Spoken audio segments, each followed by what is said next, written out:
Hello, everybody. Welcome to the what we call the Dice and Die Show. Hello. Oh, hello. Yeah. Something like that. D&D Show. Hey, guys. Thank you very much for listening, tuning in on stream or download the podcast wherever you are at. We appreciate you. My name's Luke. I'm your host, your DM, your GM, your best buddy, Lukey Baby. With me tonight, I am joined by Millicent, the half-elven bard, played by Lisa Horton. Hello. Hello, Lisa. How you doing? Fresh back from Bognor. Ah, lovely. We'll talk about that later. Who we got? Pock. Maybe not. We might do, but not. Pock says you're piping in there. Sean Lee, how you doing? Yes, I'm good. You all right? Yeah, I'm tired. Very, very, very Oh, tired. Yeah, I had a really late night last night. Just knackered. But yeah, I'm good. No. Other than that. Who else we got? Goblin. Bolt Thrower, Gavin Bourne. Evening. Evening, sir. And last, but I don't know, just last, really. Scapes. Never least. Scapes, the paladin. James Blythe. Evening all. Hello, everyone. And touch wood, we don't want to jinx anything, but there doesn't seem to be any lag issues this week, James. I know, I'm so scared, to be honest with you. Everything seems to be going right, and that's always a bad thing. Yeah, well, fingers crossed. You need to introduce him first, and then by the time you get through everyone, he'll say hello at the end. The thing Yeah. is, like, I always want to try and do it in a different order because I don't want anyone to think I've got a favourite. But at the same time, I can never remember which order I've done it in. So I'm just like, I don't think I've ever been last, because that seems new to me. Oh, there we go. Not happy. It was fun. I enjoyed it. Thank you. You're welcome. Consent says his options for this evening were catching up on Democratic Party conference, Final Fantasy X, or this and this one. So we thank you. Thank you. Lovely, yeah. So I haven't, every week normally I go on all of the social media things. I'm like, we're streaming. I haven't done it today. So hopefully everyone remembers that we're here.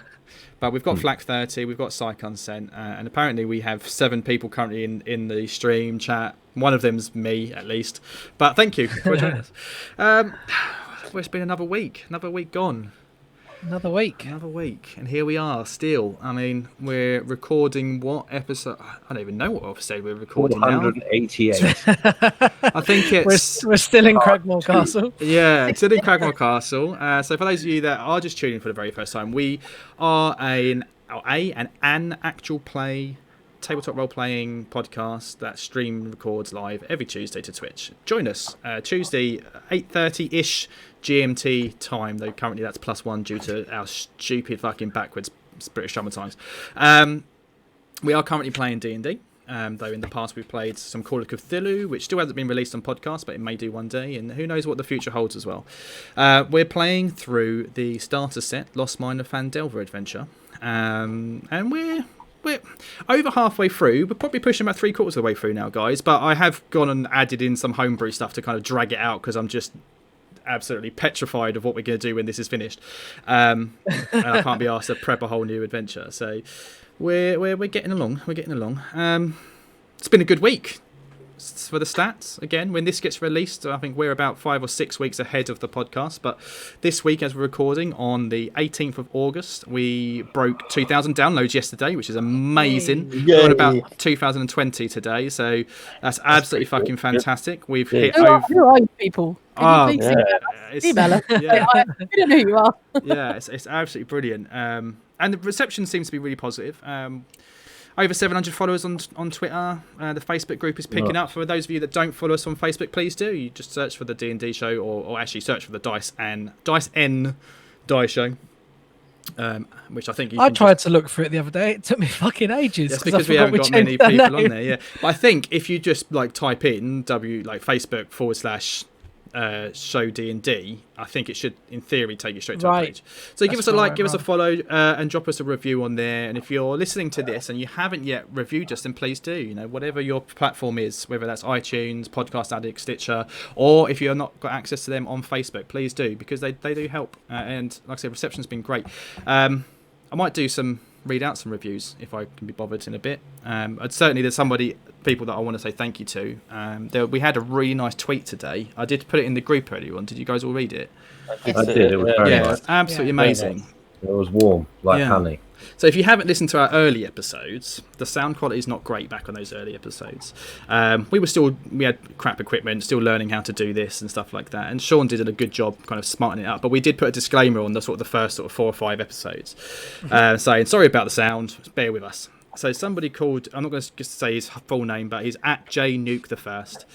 He said, at Show D&D, y'all keep doing what you're doing. Don't apologise for sound quality. You guys truly are entertaining and a show that I look forward to hearing daily, at least until I catch up with the releases, lol. Keep moving forward.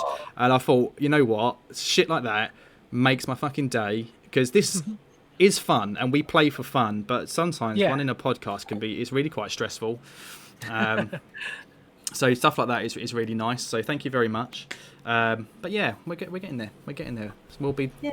It's great. Give us more love. We like to hear it. We like to read it. How's everyone's week's been? Mine's been shit, but we can talk about that another time. Yeah. No shit. Yeah, you were telling us before stream your fucking roofs to your garage have been fucked up. We don't need to roof, yeah. Oh well. Yeah, my week's been good and bad and long and short and fast and slow. All at once. Yeah, it's been a weird one. Sounds like a song, man. Yeah. I was going to crack in today with the welcome and start singing Here Comes the Rain by The Cult. As me and James were having a conversation today about different songs that were all about rain. And I've had it in my head all day long. It's fucking fat tune. I've got Phil Collins still in my head. Yeah. Oh, it's never good. I stuck it on. I didn't recognise the song, and I got about 30 seconds in, and I was like, "Nah." Oh yeah, this one. I was like, "No, this is not my cup of tea." And then I put on Alice in Chains. I was like, "Yeah, this is I like it." Just a cleanser. Yeah. I can only think of Travis, which is upsetting. Why does it always rain on me? That's a tune, though. Travis was great, low key, great. Yeah, it's all right. There's I like that song. There's that song about that girl called Lorraine as well, isn't there? I can see clearly now Lorraine has gone. Yep. That's one of my favourite ones. Wah, wah, wah. That's a mushroom exhibition, Gav. Yeah, there's not much room in there. Psych Unsent says Raining Men. Yeah, they're good. Yeah, I don't think that's quite the same vein. Is it Annie Lennox, or was it still with the Eurythmics? A really good song as well. Oh, like the desert's missed the rain. Maybe. Like a desert's missed the rain. No, that's not the one I'm thinking of. Is that Desiree? No. What? No, it's Everything But the Girl, isn't it? Yes, Gav. There you go. Gav remembers the 90s. Vividly. That's going to bug me now what the fucking Eurythmics one was. Oh well. Like Lovers Do, isn't it? Is it called Like Lovers Do? Like Lovers Do. Talk to me. Oh, she's got an amazing voice, man. Yeah, she's cracking. Troy Tempest has joined us. Sea of Fools. So Sea of Fools says, "Hey, this is Paul from Roll Britannia. Skipped ahead, but spoilers. Hello, Paul. Nice to see you." Yes. Roll Britannia, another British D&D podcast. Very funny. Check them out. They're really good. Yeah. Thank you for joining us. Yeah, I'm just so knackered, guys. I'm not with it. I've actually prepped for this session as well, which is strange and unlike me. And but the past few days and week has been really, really fucking stressful, which is something I wanted. I'm not going to go into personal details because that's way too much to drop on everyone. But mental health is not a fucking joke. So look after yourselves. Talk to people. If you're feeling down, if you're feeling shit, talk to people. You know, because it's not a joke. And I've been in a real fucking dark place this week. And yeah, thanks, Gab, for your messages the other night, man. That was really appreciated. Yeah, so there's always people out there, you know. So it feels really lonely when you're like that, and you're not alone. You know, if you're feeling like that, reach out to somebody. Everybody has somebody. Everybody, no matter when you think that you don't. You know, if you don't get on with your family, you must have a friend, or you've got somebody at work, or you've just got the fucking internet these days. Just put that shit out on Twitter, and somebody will reach out to you. Failing that, Google it, Samaritans in England or wherever it is in America, I don't fucking know, or wherever you live. Yeah, that's what we're to say on it. Funny you should mention that, because I actually watched Dark Place this week, and you said you've been in a dark place, and it just reminded me that you watched the program. And if you are in a dark place, it's actually quite a good program to watch because it's uplifting. Yes. Yeah. I'm Ben Vincible. I'm Ben Vincible. I'm fairly certain you are Ben from Roleplay Retcon. Fuck me. Thank you for joining us. You're in America. Why aren't you at work? What are you doing? I mean, yeah, they're allowed to work in America, aren't they? Nothing's changed. So. What's the time over there now? Well, 5-6 hours. He says he's at work. Depends where you are. Oh, okay. Time to leave. Oh, time you to are. clean. No, thanks for joining. Cool. At work. I talk about Roleplay Retcon all the time. They're one of my all-time favourite podcasts. If you haven't checked them out, check them out. They're amazing. It's 3 p.m. over there, apparently. So it's getting towards the end of the day. Why not?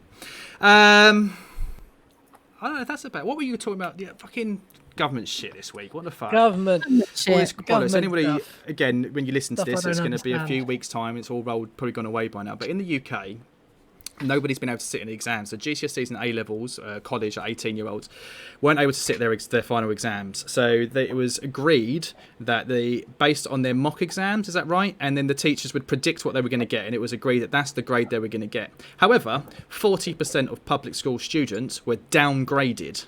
How fucking ridiculous is that? Yeah, all of the posh twats with their private schools like Eton and all that crap, none of them were fucking downgraded. And it's been it's infuriated me, absolutely infuriated me this week. I mean, I know you're a teacher, Millicent. My mum's a teacher, and it's just, and not only that, but it's just not fair on the kids, man. But it's been overturned. The government have done a U-turn, but I think it was only due to pressure, because I'm fairly certain I read that Boris originally was like, nope, not going to do it.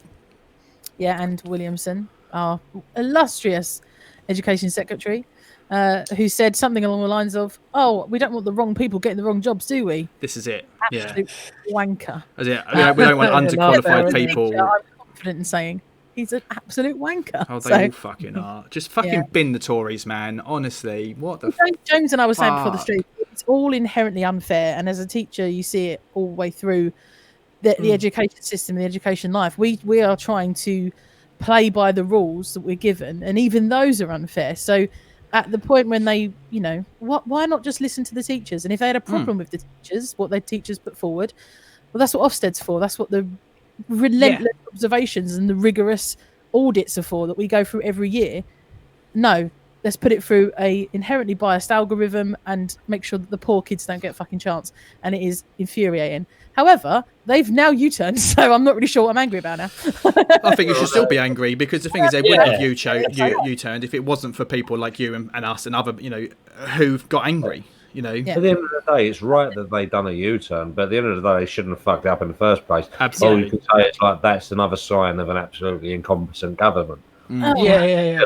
I mean, I'm glad, of course, yes, they've done the right thing, but they did, it shouldn't have been. It shouldn't have even come to this. And I think the thing that worries me the most is, were they incompetent or were they competent in what they wanted to achieve, which is keeping people in. Yeah, did they do it right and hopefully didn't get twigged? Like, Definitely was a class issue, and that's exactly what it was. They don't want, like, I saw a headline, and it was a headline with the Independent. There was a girl who was predicted straight A's and was offered a provisional place at something like Oxford or Cambridge, but was then denied her place because they downgraded her. And it was like, that poor girl. Yeah, and that's a classist issue. They don't people's want lives anyway. Like, that's another thing that all gets forgotten under this as well, right? That's actually people's lives, and they expected, and they've worked out a thing. It's not fair on them. Mm-hmm. There's kids working 4 years towards these grades to get into the Oxford universities to become whatever. Absolutely. And somebody like this poor girl as well, who has got it against her, but probably coming from a working class family, has worked her fucking arse off probably her entire life, and she's a kid and shouldn't have to work that hard to get to the point where she can go to Cambridge or whatever the university was, and then to be denied on a technicality. Yeah, how much harder is it for someone in a position of Oxbridge, just like says it was Oxbridge, from an affluent family, who doesn't have to get a Saturday job as soon as they're 16, who doesn't have to, maybe care for people at home, all those situations that occur much more often in poorer communities and working class communities. How much harder is it for them to achieve an A star? It's a lot fucking harder. And no one seems to be appreciating that either. No. And at the end of the day, the government are going to lose out because they're not going to have the brightest, strongest people on their side. No, they're going to have their rich mates' kids. Yeah, but that's kind of the idea, like what we were saying, isn't it? Fucking exactly. Anyway, Anyway, let's play some D&D, huh? Yeah, that's escapism. Escapism. All right. So the story so far, it was a bit of a gone a bit all over the place recently. We are still technically at Cragmaw Castle. Now, we did leave Cragmaw Castle temporarily. Went to Phandelver. You found out that Sildar was dead, and had been for some time. So there's another doppelganger knocking about. And you rescued Gundren. You get back to Phandelver, but he's gone. You want to confront him, but he's gone. Gundren needs healing, so you get a side quest, a little mini quest. The cleric in the town, Sister Gariel, says, right, I'll heal him up. It's going to take a few days, though. Do me a favour for payment. Go and find this banshee, Agatha, in the woods, and give her this comb and ask her about what happened to, or what... So I can't remember what the exact question was, but it's something to do with the spell book that belonged to... a famous wizard called Bowgentle. If I ask this question, that's all you have to do. Nice and simple, but just be careful you don't piss her off because she's dangerous. And so you trek up there, you find her. She comes out and she does the whole Galadriel scary thing. She's basically fine. This is a nice comb that you've given me. Cheers. I'll answer your one question for you, but make it count. One question is all you're getting. Think carefully. Scape says, "Can we have a minute?" And she says, "Yeah, sure, have your minute." And then goes. So she goes, and you talk for a minute about what question you need to ask her. You even talk about should we use this opportunity to ask a different question? And then she comes back and says, "Right, you've had your minute. Now go." And you're like, "What? What?" And she's like, "I told you. You got one question. One fucking question." And you fucked it up. She agrees, however. She says, "Fine, I'll tell you what, I'll tell you about Bowgentle's spellbook if you do something for me." So it's a side quest of a side quest. I need you to go to this elven castle, she tells you, and find this gemstone called Akira. And that's Akira, not Akira. Akira. Find this for me, bring it back to me, and then I'll answer your question.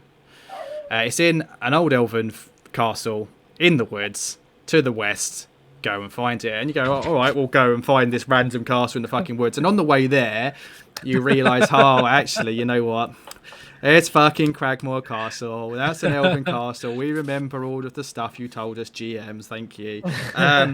So you get to Cragmaw Castle. Now, when you arrive, it's been about 4 or 5 days. You've done a lot of travelling since you left, but it's changed. When you get to the clearing in the woods where the castle was, all of the grass, it's all dead.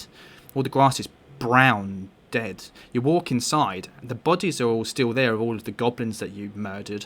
But as you get closer towards the back, where you remember there being this door that smelt of death and rot that led down to the basement, you notice these weird dark green, almost black vines that have burst out of there because you boarded it all up before in fear, have burst through and have started to grow and take out over the back of the castle, spreading, and you can almost see them spreading as you get there.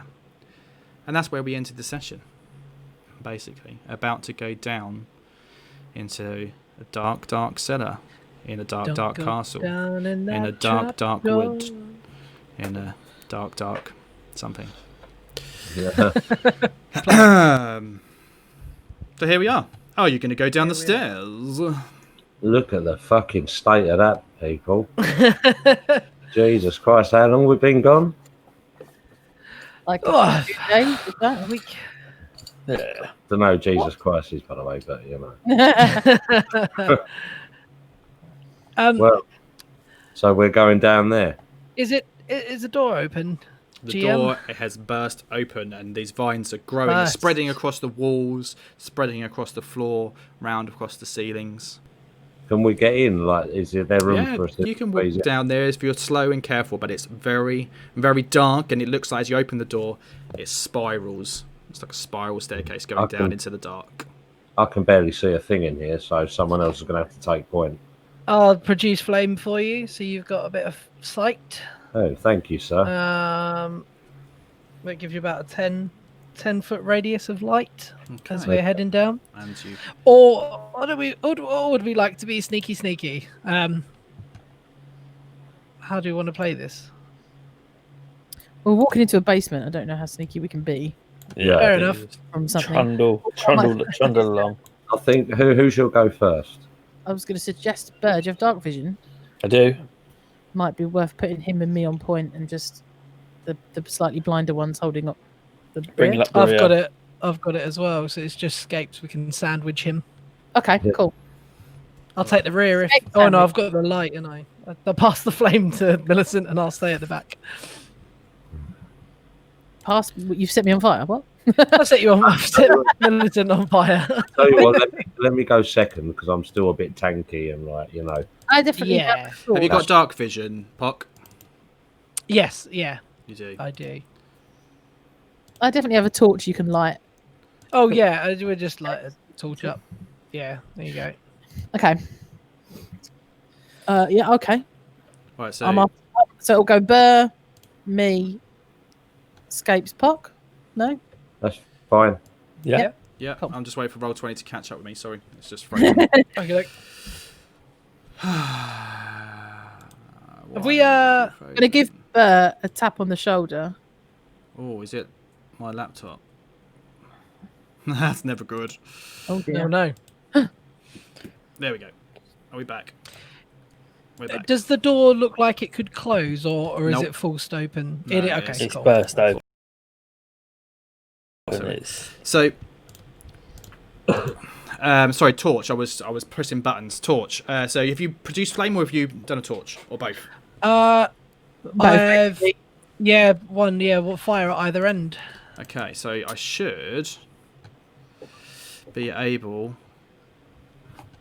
to give you. If I do that, save changes, and who's holding the torch is. Millicent, I believe. You're not going to give it to Scapes since he's the one that can't see. I'll pass it to Scapes. Yeah. All right. Right. I think this will work. We'll see. Is this your fog of war stuff? So, yeah, dynamic lighting on Roll20.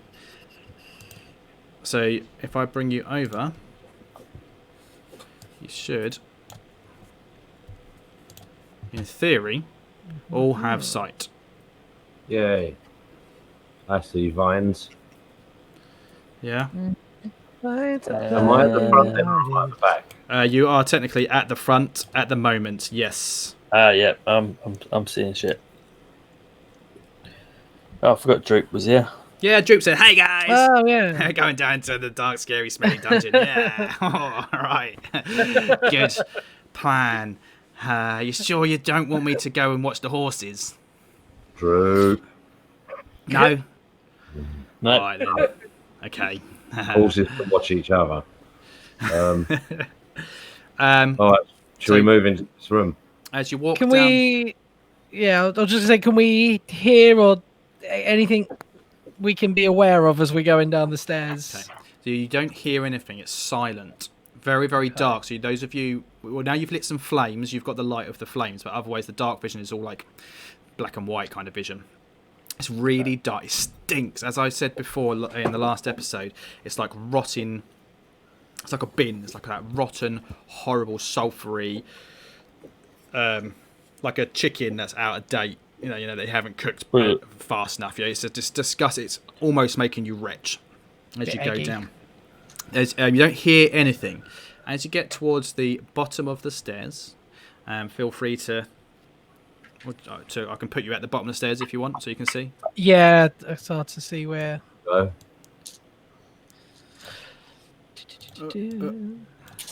And then Droop go at the back. Whoa. You come down into this little basement cellar area. It opens up into it's a long wall. The first thing you see is these vines. They're everywhere, all along the walls, along the ceiling, all along the floor. Now, technically, it would count as whatever the word is. Like when you move, it's a difficult terrain. Rough terrain. Yeah. Okay. But don't worry about that for now. And they're everywhere. For now. They're definitely coming from the west wall of the room. That's where they kind of are growing away from. And they are starting to go up the stairs that you've just come down.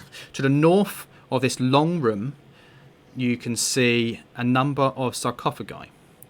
At the one of which is on the west wall, has been smashed open by these vines. And at the end of the room, there is a statue you can just about make out from where you are, which is fallen down and smashed on the floor. To the south of the room, you can just about make out underneath the vines that are growing around. There's appears to be like stores. It was like a basement / crypt, family crypt. But there's boxes, crates, and things like that. But anything that's there of value is long gone. You know, presumably no one's been in here for 1,000. You don't imagine that the goblins ever came in here, and it was probably abandoned for 1,000 years before then.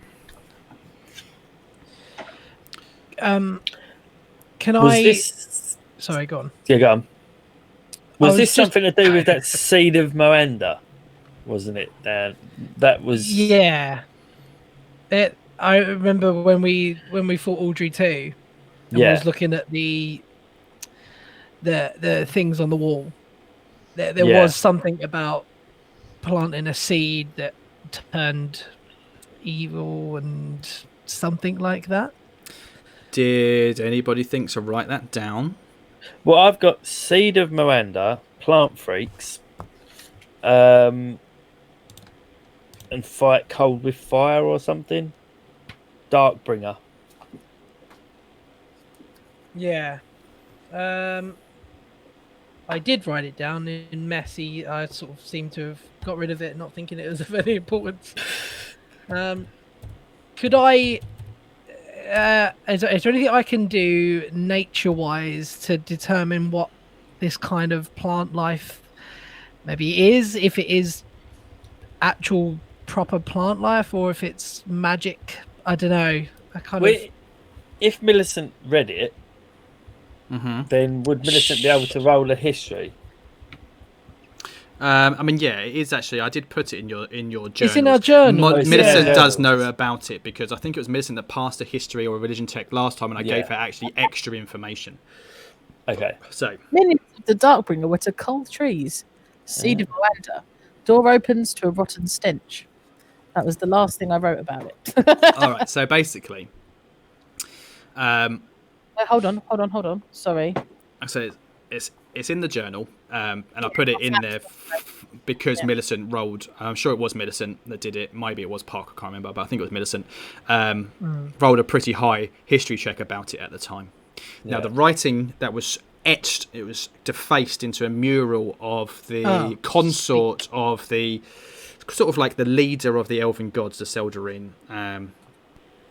So not him, but his consort, his wife, who was like the queen, I suppose, of those gods. Her name escapes me, and it's really hard to pronounce. Angarahala or something like that. Anyway, and it was Auglatha. not that one. Not Auglatha, no. Oh no. Okay. Moanda. Anyway, and what it said was, seek not to question the ways and words of Moanda, lest you be stricken by the eating from within. Go forth and possess beings of power and influence for me, slay and let the rot cover all. Fight against cold with fire and magic. Fear me and obey. That's what it said, and then you thought back about it and you rolled some checks, and you did just recognise that this is actually from like a piece of.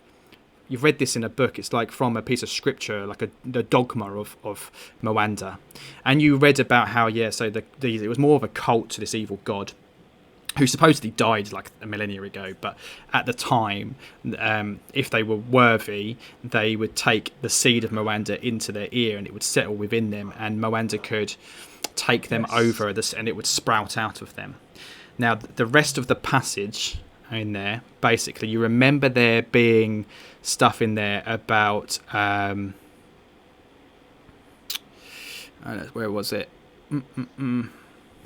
Them basically spreading rot and decay and things like that, and that's how you solved the puzzle to the door. You was like, oh, okay, so what if we bring something that we've killed here, and that's how you solved the puzzle, basically. So we've started this, haven't we? It seems. Yes. Yeah, let's finish By it. providing, we've offered some sort of sacrifice, and now all of this is happening. Can I move over here and just check the coffins out, Luke? Yeah, you move yourself up there, absolutely. Yeah. Right, Just give me a second, because I'm just looking for the. So if it says fight cold with fire and magic, I'm assuming that whatever this is Doesn't like cold. Doesn't There like you go. cold. Cultists were expected to kill something or gather vegetation on a daily basis in order to spread rot and decay, and that was the bit that solved the puzzle for you. Okay. Yeah. Right, I'll come to you in a second. Scapes. Yep. Bird, did you have a quick out of character question? No, I just said I assume that we fight this with cold then if it says fight cold with fire and magic. Yeah. So, Well, that could easily be an in-character That's conversation. yes, guys. Is it Yeah. cold in here, guys? Any of us have any cold magic? It's not warm, I'll tell you that much. Yeah, I think that fire and magic would be the answer to cure this. Like the other way around to what you're saying. If it's a little bit nippying here, I have plenty of fire bits and bobs. What Burr's saying is that is a command from Moanda. From Miranda, yeah. Fight cold with fire and magic. That's Ah, just so it's minions, shapeshifters, or whatever. I mean, maybe we just fight it with blades. Yeah. yeah, Cold blades. really cold. Let's make ourselves a salad.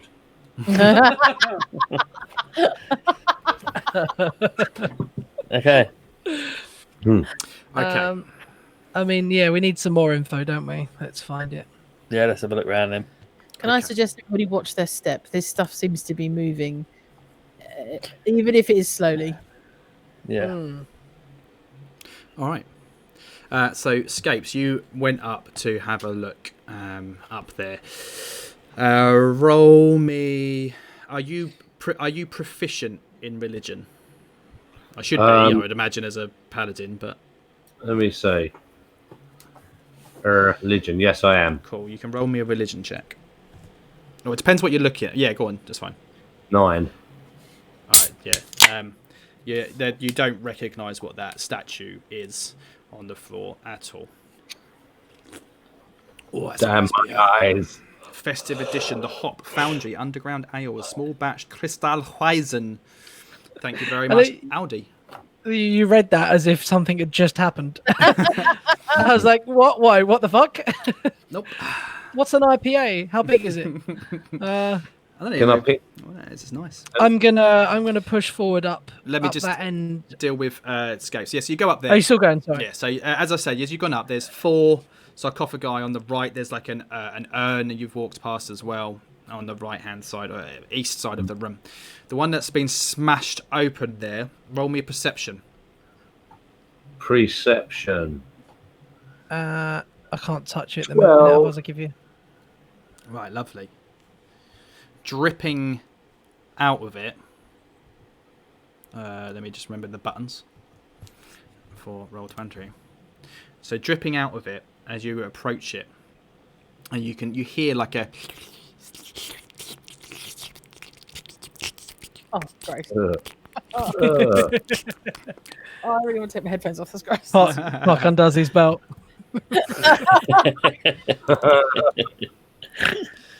and you That's see weird. Brains. Is that maggots? Ah. yeah, No, and there's right, these fucking they're maggots. quite big. They're a couple of inches in size, and they're all around. They're all around this urn, and they're spilling out of the side of it. Can I put my torch towards them, see if that wards them off? You can. Okay, wave my torch at them. Oh, you're going to have to move a little bit closer to him, aren't you? Oh, I don't know, I want to. Can we push up? Oh, guys, there's weird maggots over here. I don't want to get too close. I'm gonna follow up. If that's okay. Absolutely, it is. There. So you walk up there as well. Oh, maggots. Don't really. Oh, fuck it. No,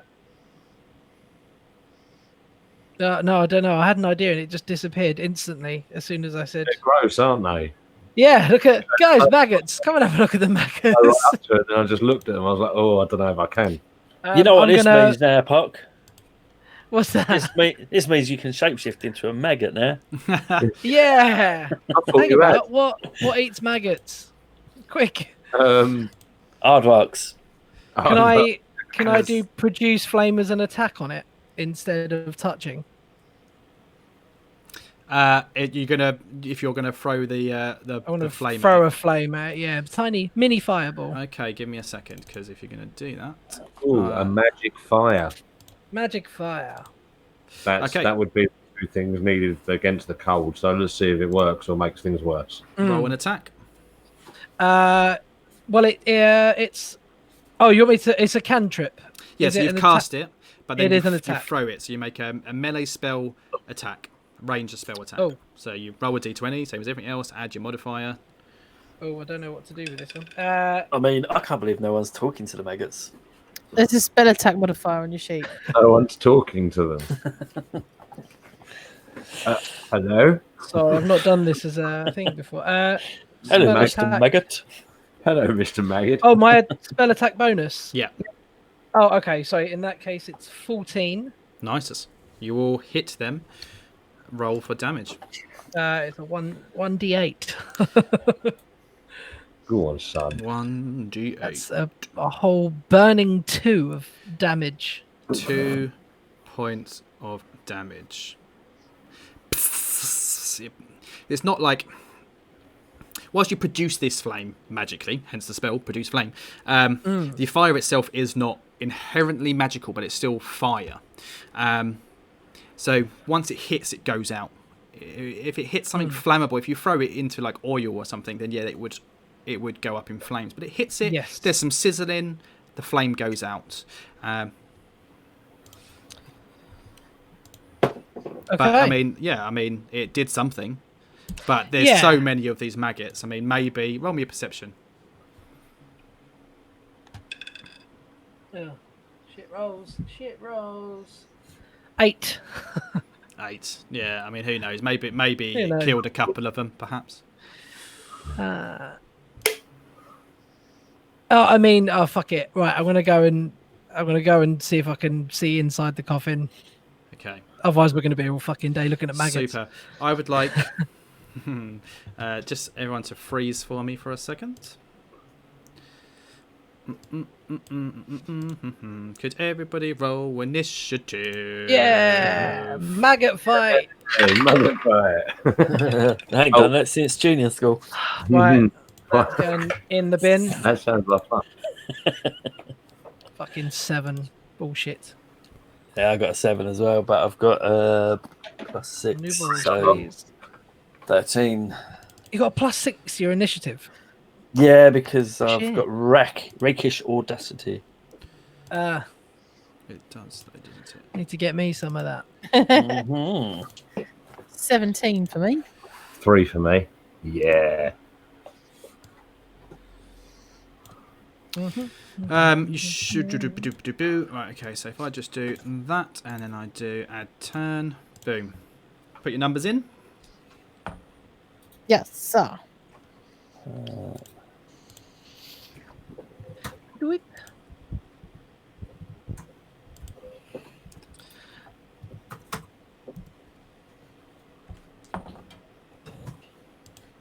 Good old droop. Where was he landed? A 5. 5. That's like somehow is not last. Lecky Macon says charm 'em. Hello. Look, I'm terribly sorry. I know you're busy eating flesh. That'd be You look great. like a charming maggot. Okay. This should be So interesting. as you've thrown this ball of fire at them, there's a slight singeing noise, and they start falling out towards you. Millicent, you're up. I don't know, whatever you want to do. Bush tucker trial it. Eat the lot of them. Fuck, I don't know. Leave that to me. I'm getting paid. His MO. This is an interesting choice. How many creatures would you say there are? Pardon? How many creatures would you say there are? It is a swarm. So in terms of mechanics, it counts as a single creature, but there are God knows how many of these maggoty things all at ya. That's gross. I think we should spunk all our ridiculously high level spells at this. Just I obliterate some maggots. am going to use the spell. I am going to cast. Let me just check the distance. 5, 10, 15. Yeah, that's fine.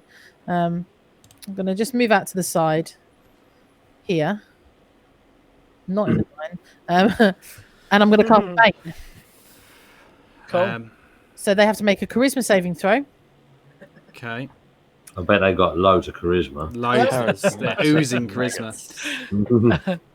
There's problems with the stream tonight. I do apologise to those of you live. It's very keeps on freezing and stuff, but podcast should be fine. You lucky people. That's where it's at. Okay, a charisma saving throw. What are you doing exactly? So casting Bane, if they fail their save, Yep. whenever that creature makes an attack, they have to roll a d4 and subtract that number from their roll. Okay, I'm going to just bring it up on the They have a- compendium. Bane. Spells Bane. Go slow. Up to 3 creatures. Level 1 enchantment. So, they have immunities, but I don't think this counts. Good. Have we come up against immunities yet? I don't think we have. But it requires a drop of blood for you to cast this spell. Oh, luckily I have a bleeding hand, isn't it? Thanks. Enchantment. Amazing.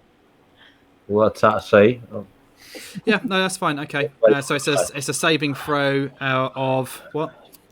A DC 13 charisma save. Yeah, I don't know. Their charisma is 2. 1, so they get a -5.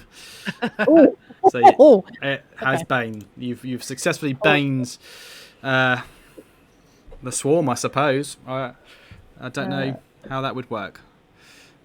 So they have a. if they try to attack, they have a D4 penalty to any attack, basically. That's it. right. Until the spell ends, it's concentration up to a minute. I'll keep an eye on that. And then as a bonus action, because that's an action, I will inspire Burr. Hey. So you've got a cheeky D6. I think I've still got inspiration from last time. So I think you, at some point in the past couple of sessions, have all had inspiration from me, which is lasts until you use it. Yeah. Cool. A bardic inspiration only lasts 10 minutes. Okay. Yeah, I lost mine. So if I you used one of those. used one of mine, then you've lost it. But that's fine because I just chuck them out as and when. So you've got an extra D6 on an attack Nice. saving throw if you need it. Okay. You doing anything else at all? Just having my getting my swords ready. Okay. My sword and my dagger. Well, it is this swarm of maggots' turn, and it slithers up and just starts swarming around Pock's feet and starts trying to slither up it. The only problem with that is I can't see it, so I'm going to leave it next to you. But remember, everybody, it is actually on Pock's space. Okay. It is going to... so it's a 15, but it's what, a minus D4? Roll a D4 and take it away. An 11 against your AC. Misses. It misses. Yeah, so it's just swarming around your feet. Ah. Oh, you're up. Okay. Oh, jeez. Well, I don't know quite what to do. Yeah. Yeah, I'm a bit lost. Stamp on them. Swarming vulgar mass of maggots. Sounds like a carcass song. Right. 1, 2, 3, 4, 5, 6. Yeah, I mean,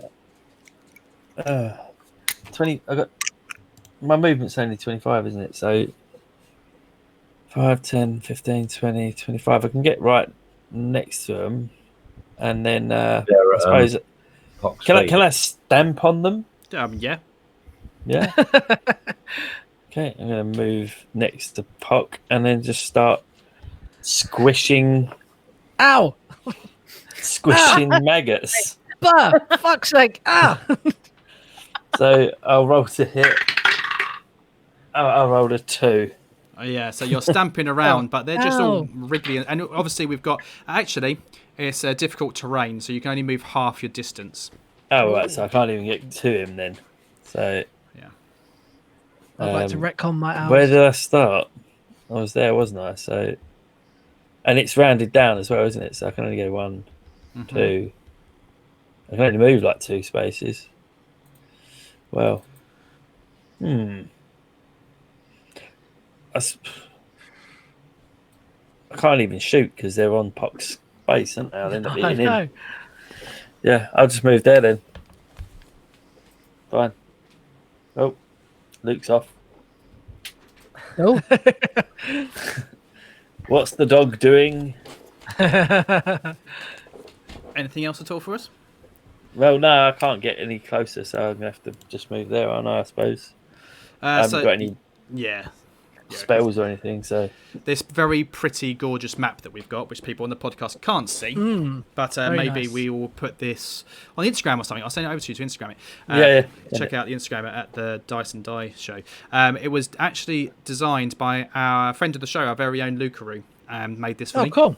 Yeah. Awesome. So, yeah, the way I envision it is whilst he's done, and it looks fucking amazing. It looks professional. Yeah. I envision these vines everywhere along the floor, not just in the areas that he's put it. So literally from where Pock and Scapes are in the north side of the room, all the way south, the entire floor is difficult terrain, just so you know. Okay. Yeah, okay. All right, but Pock, can you please make me a dexterity saving throw I can indeed. with disadvantage? With disadvantage. Okay. Got 10 and an 11, so it's 10. Lovely. Plus... Do you need the plus? No, Plus that's 2. fine. The dice roll of 10 is 12. enough. Is enough anyway, so that's fine. Cracking. So yeah, these things are all around your feet. They're kind of just going over your toes and your feet at the moment, not really doing much. I don't want to waste any spells on them. Might want to step back or something. You can Can I make a step melee out? attack. You can try to stamp on them, make a melee attack. You can move. Absolutely. I'm also curious to see how Thunderwave works. That's something else you can try. Right, no, I want to. I might as well get my new quarterstaff, my feather quarterstaff, and just try and. I think I'm going to step out from, so they're not directly underneath me. I'm just going to come down. So you're just gonna take a 5 foot step. Yeah. Yeah. Okay. And just start trying to squish them with my new toy. Okay. Roll it up.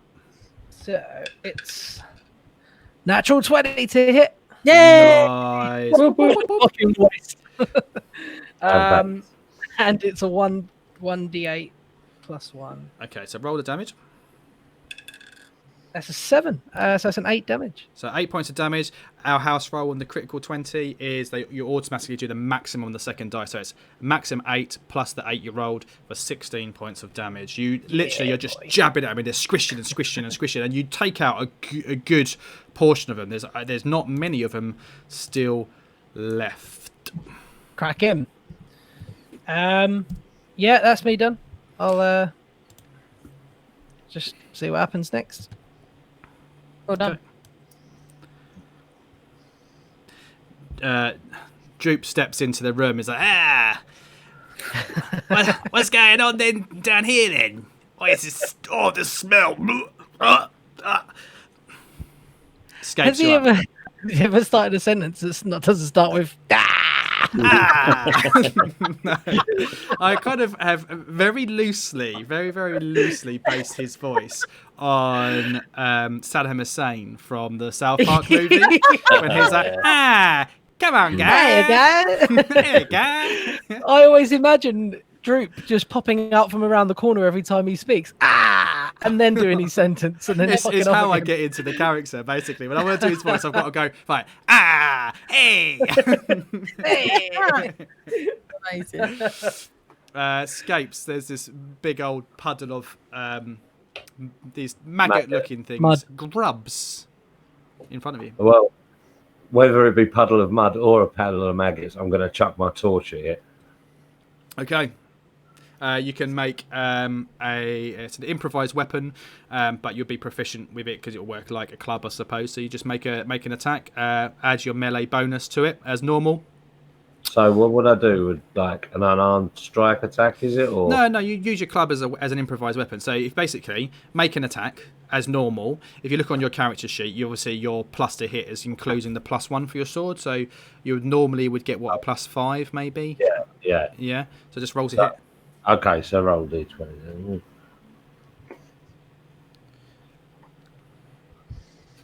Two. Excellent. Nice, well done. So you try and whack it with this torch, and as you go down, Pox basically killed most of them, but it's hard to tell what ones are still alive and what ones aren't. So you're just kind of bashing around, and you can hear like the fire kind of going tss, tss, as it's just kind of like touching in these bits of slime and sludge and stuff like that. But Millicent, what are you doing down there? I don't feel like there's much I can really do to help at the moment. Can I take this opportunity to have a look around where I am and just see if there's any other movement or maybe we've caught the attention of something else, just to be sure?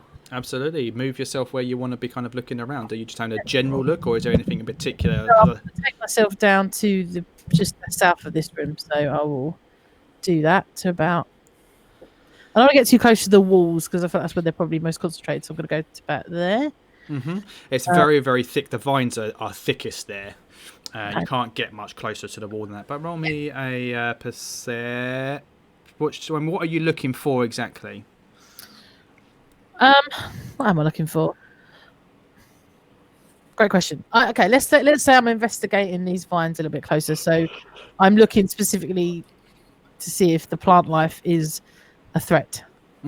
Roll a nature check then. Okay.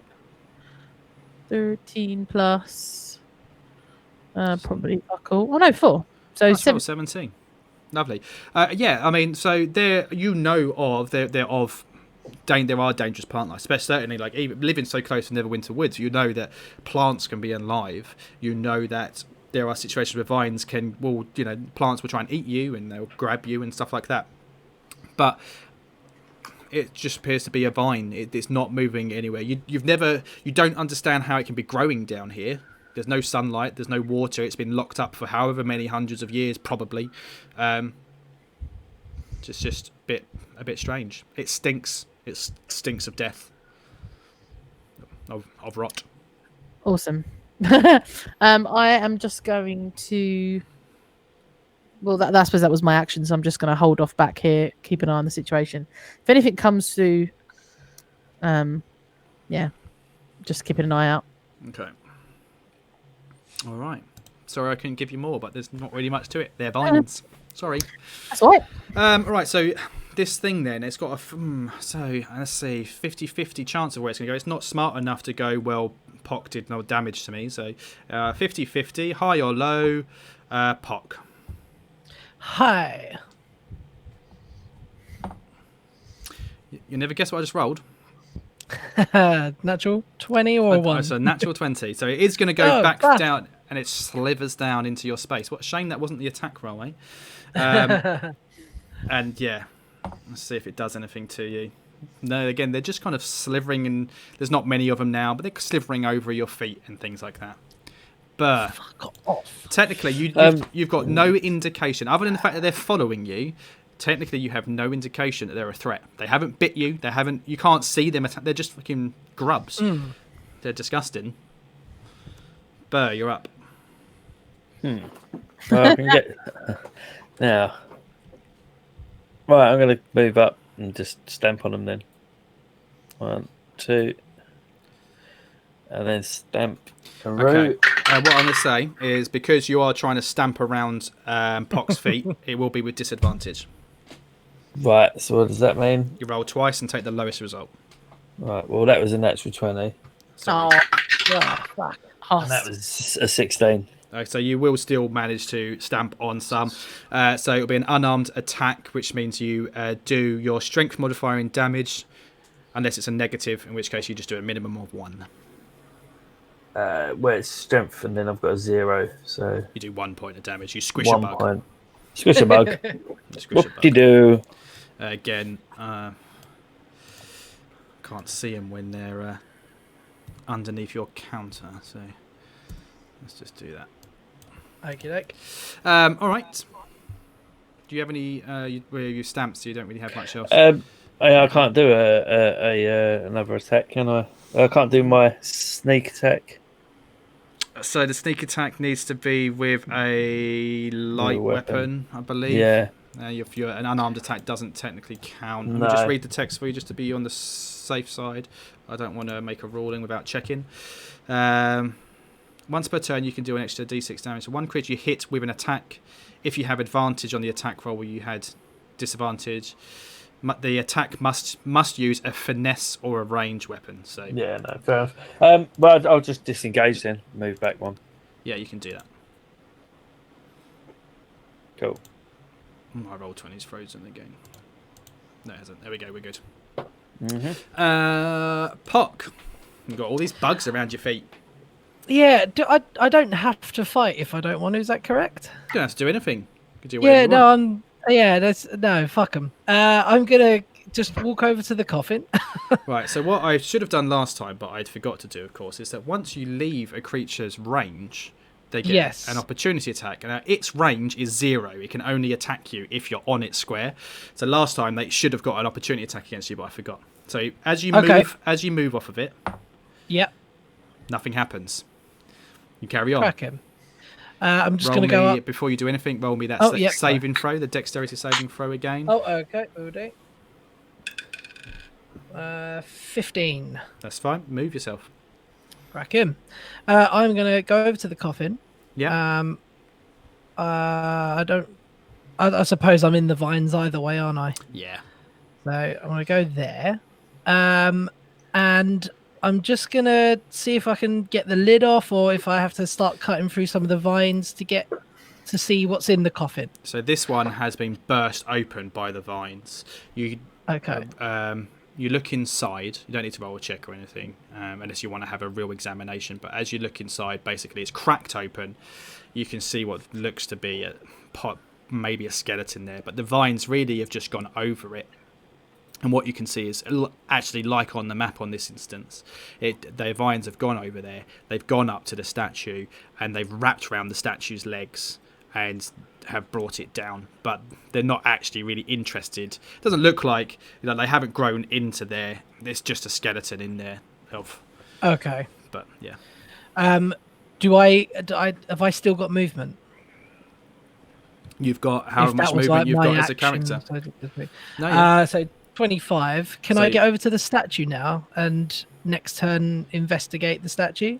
Yeah, so basically from those sarcophagi there aren't any vines on the floor.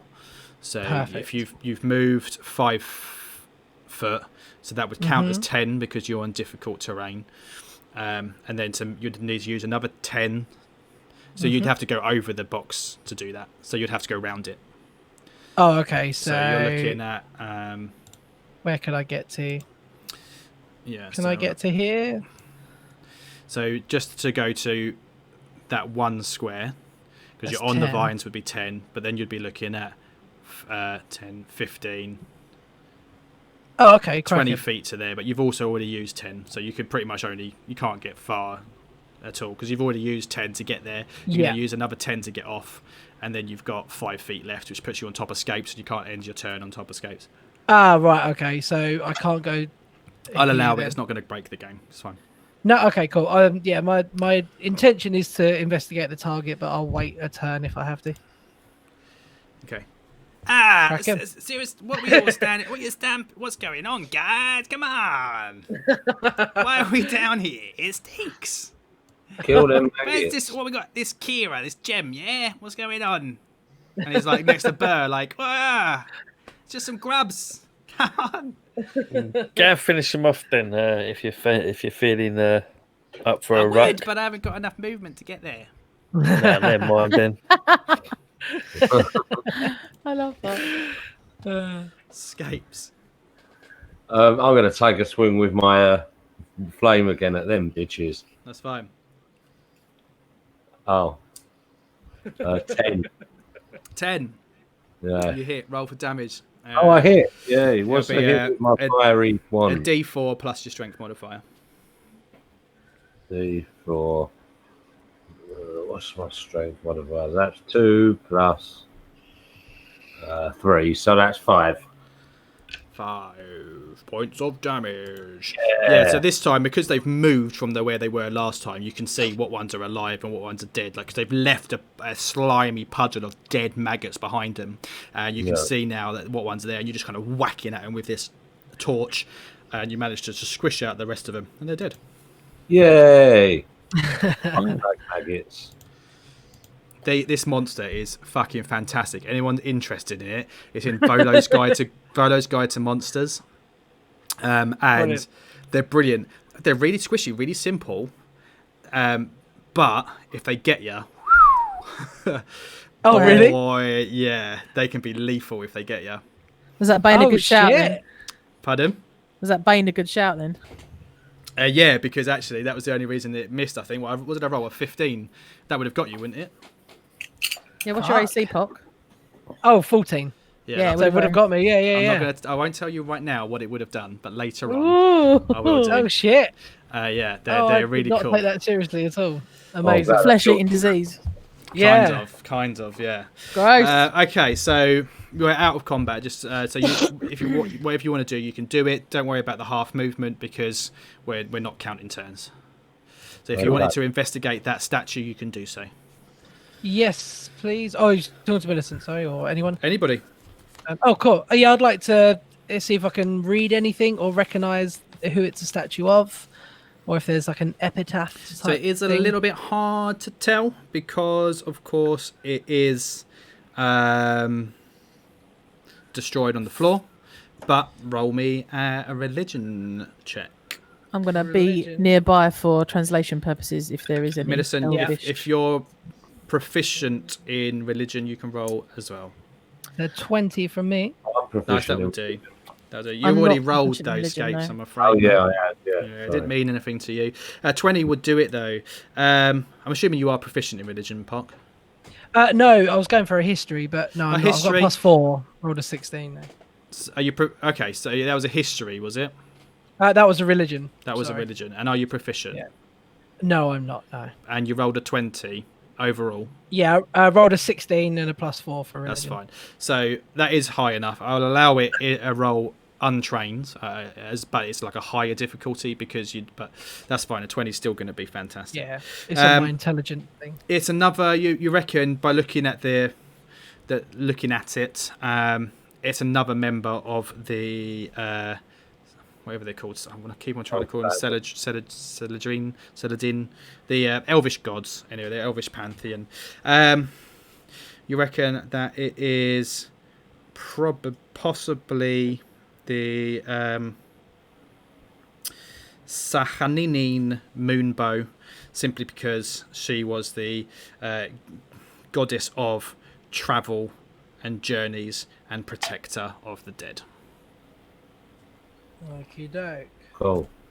Do I sense to? Is there any prayer that I can say here, or is this not the place for that? If that's what you want to do.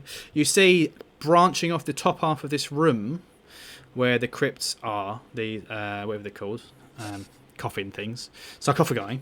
There is a tunnel. Now, this tunnel does not. This area where you can see the floor, it is, they're flagstones. The wall is you can see that this was purpose built. This wall, however, where the hole is a tunnel, is not so perfect.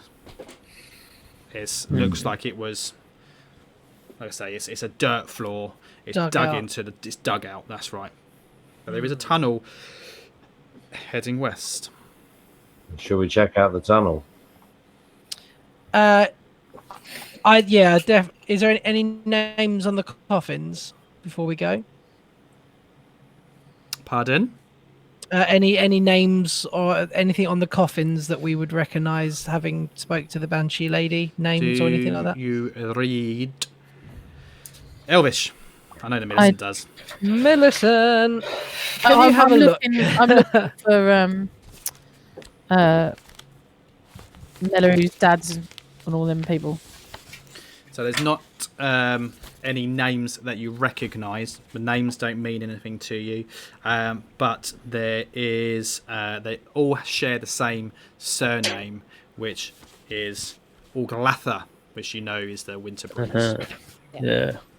And the first names are. It kind of doesn't really. It doesn't matter. It's not important, so I can't be bothered to make one up. Yeah. All right. Here we you go. said there was a skeleton, right? There's in the other one. An Elaharol, Zonoras. Those are masculine names. And then I'm reading off a list of randomly generated names that I always have handy amazing. just in case. And then the female names, there's an Isteria, a Karanwin. 1, 2, 3, 4. You want one more, do you? Okay, hold on. And another male name, Sayadar. Oh. Please don't write them down because they're irrelevant. Okay. But you asked. Too late.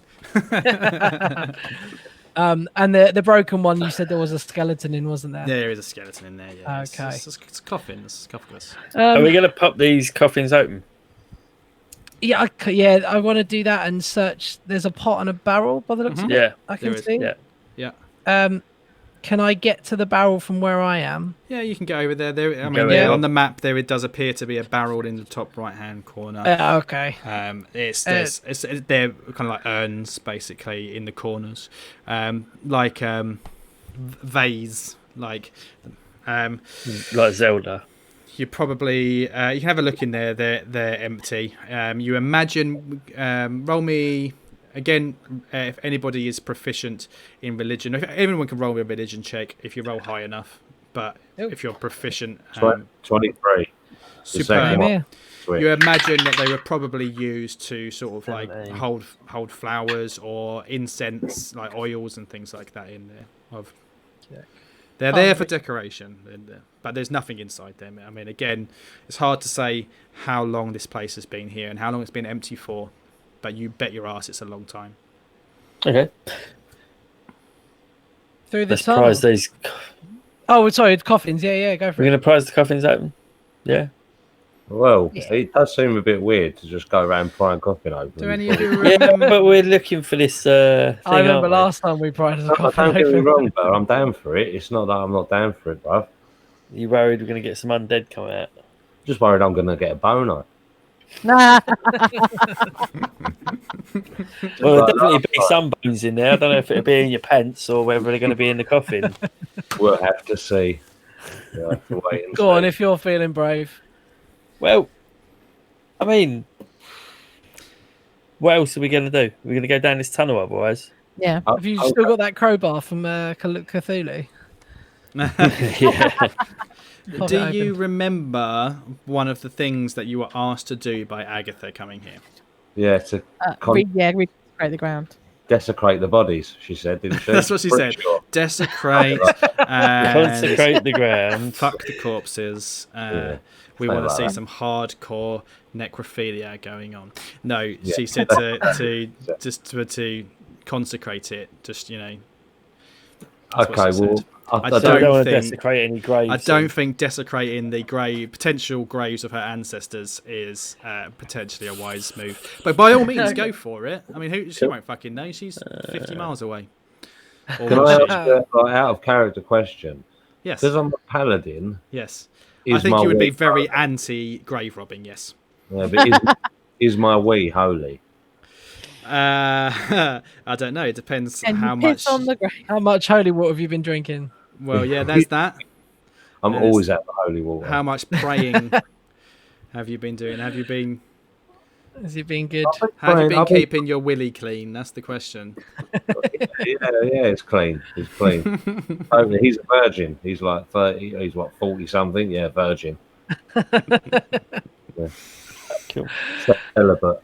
All right, let's head. Should we head down this tunnel then? If we're not going to desecrate graves. I'm gonna minor illusion an erection in Scapes' armor. You don't have to, brother. Okay. I'm at the tunnel. I'm at the tunnel. Which way is the tunnel? Here. If you further come up north. to me, you'll see it. I think it's Ah, good. yes. Oh yeah, you're miles away. Yeah. Can I get rid of this torch so I've got my weapons? Because this is ridiculous. You can do. But Like, you won't be able to see without it. Droop, come here. Stand next to me with this torch, please. You won't have to. Hey, Yeah, That's how you sure. do Okay, hold on. I'll certainly take that off of you. Just give me a moment. Hold on. Thanks, Droop. So hold on. Let's just. Yeah. Oh. Yeah. Oh, he's gonna burn us all. Now stand slightly in front. Oh, it's gone dark. Yeah. Oh, Yeah. Hold oh on. no. Sorry. Hold on. Hold on. That's genius. Has he put the light out? Droop. Oh, thank you. There you go. Okay. Just stand ahead of me and I'll protect you. Oh. Okay. Oh fuck it, we're gonna turn around and he's gonna be on fire. And No, he won't. He's fine. He's great with torches. if Pock is in front of me the way we are in the order we're walking, can I just be a square behind Droop? So there's a gap between me and him while he's carrying the fucking fiery stick. Please. Bear, you get in first. Yeah. I'll stroll I'm up. right behind you. Okay. Escapes. Are you 100% certain that you cannot control Droop? I can. I'm controlling him now, bro. Super. Look. You can control Droop. Good. Yeah. Yay. I did it. Yay. Ooh, what's up here then? Fucking weird little Okay. conga. Are you all heading up? Burr at the moment Yeah. has got point. Yeah, let's I'm go. up here. Behind him. So this pathway, it's not very long. As I say, it's dirt. It's also not very high as well. The taller ones of you, skates particularly, will have to hunch slightly, I imagine. Oh, we're back. Oh, we're back. As you come in there again, it opens up into a medium-sized cavern, about half the size of the long room that you were just in. There's a massive chasm in the ground, filling up sort of half the middle of this room. If you look down, you can't see a bottom, but coming up the sides of it and it's spilling out of the top and heading into the southeast corner of this little room. You've come through the northeast in the southeast corner of this cavern. All these vines are just heading in that direction, and it's just thick with mess. But yeah, they're all sprouting out of this cavern. To the sort of west of the room, there is a table, and on the table there is a corpse. It looks like the guy from Scooby Doo. What's his name? it's all drawn again. Luca's done a great job. He's left an actual body on there, but it's supposed to be a skeleton. But it's a brilliant map, really, really brilliant map. We do need to put this out on Instagram. And then past that, in the bottom west corner, you can see a desk from where you're at. One thing you notice, this room, you felt it coming when you were outside in the previous room, just at the entranceway to the tunnel. You could feel a breeze, and as you get further in, and you've only gone 20 or 30 feet around this tunnel into this other room, it is cold. Not freezing your ass off cold, but it is unnaturally cold in this room. Any more room up ahead? Because I can't see anything. Right. I'm going to go and investigate that desk. Okay. Beautiful. I'll take the body. Or the skeleton. Roll me a perception. Perception. You're all around this desk. You don't even need to roll a perception, to be honest. Well, I've done it now. It's 14. obvious. It's a skeleton. It is in. You can still make it out. It's quite well preserved. Whilst it's more like it's more mummified than a skeleton, really, because there's nothing in here to decay the body, really. So it's just tight and leathery. Some rotting, kind of decaying garments that dress on it. On the table, next to the corpse or the skeleton, is what appears to be some sort of diamond or gem or jewel. Brilliant. It's like a diamond. It's transparent, yet seems at the same time to be like a whitey silver. Beautiful. You recognise it, Millicent, instantly as an ancient elven Kira. On the desk, yeah? On the desk. I'll head over to pick it up. Millicent, You reach out and you grab it. As you touch it, everything goes bright white from Millicent. Time freezes. Everybody else, you're out of the picture. Oops. Everything gets enveloped in bright white light. And there's a silence except for your own heart beating in your chest. Thum, thum, thum, thum. You look around you, and the dark, dank, and disgusting cellar you were standing in is gone. Your friends are nowhere to be seen. Maybe you call out for them. Pock, burr, escapes. But you suddenly realise that there's no sound escapes your mouth. As you look around at this vast, endless white void, you realise that it's not an empty space you're walking through, but more filled with like a dense fog, like an enormous, brilliant cloud, and you can feel it wafting across your skin as you move. You start looking around, calling. Again, no sound. As you wade further and further, screaming, help! Silence. No sound. After a few minutes, or maybe a few hours, you just can't tell, you start noticing shapes moving in the distance. Colours, maybe the odd sound of perhaps people. Then you start moving towards it, calling out again, hello? But nothing is leaving your mouth. Nothing comes back to you in return as you get closer, brushing the cloud like fog out of the way. Suddenly you feel yourself get pulled by some kind of force, and it sweeps you completely off your feet, and you zoom, flying towards this pocket of colour. The brightness of it almost blinds you as you fall into it. You squint and cover your eyes. And you hear talking. Not a conversation, just one voice talking at somebody, people. You're in a great hall. In the hall surrounding you, crowded by people, mostly elves, but there's maybe a few humans kind of littered amongst them as well. Looking at them, perhaps you see like people, smaller children, and you might see them standing together, and you recognise them, perhaps little family groups maybe. Everybody's looking intently, listening to this voice, and you look, and there's this elven man standing on a pew at the end of the hall, just talking at them. You can't really quite make out what he's saying, but you're confused, you're disorientated. You call out, hello, but you're trying to wave at people, no one notices you. They are all listening intently.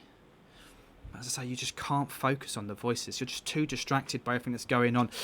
Your attention, however, is drawn to a young elven girl, not sitting in the crowd, but near the side of this man. She's maybe 14 or 15, you would expect. Beautiful green eyes, long dark hair, long flowing gown.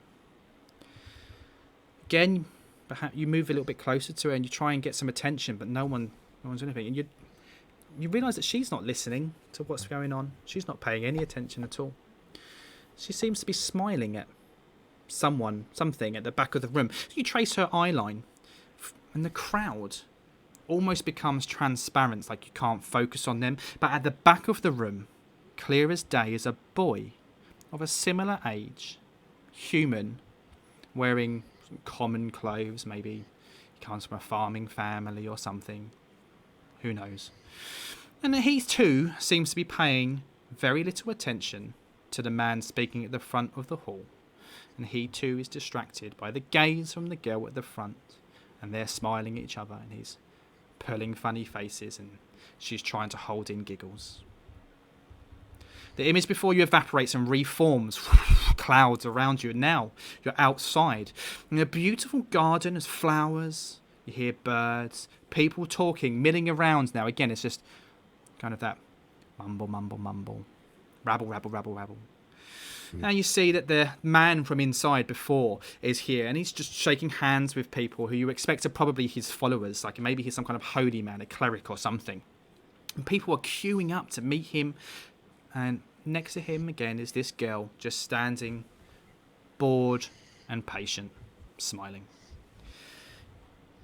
She looks at something, again, trace what she's looking at, and from the corner or just around one of the towers, you see this boy again, and he's getting her attention. Psst! And she's beckoning him over. Father, may I go and play? She says.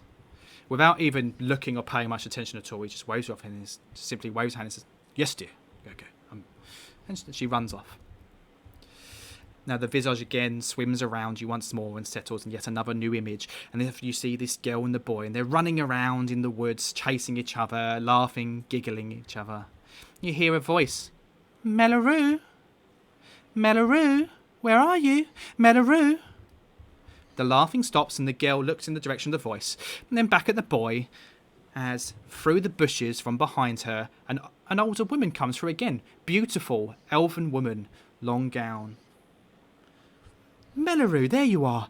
It's getting late. It's time for supper. Sorry, mother. I lost track of time. I'm coming now. She turns back round to the boy. Come back tomorrow, she whispers.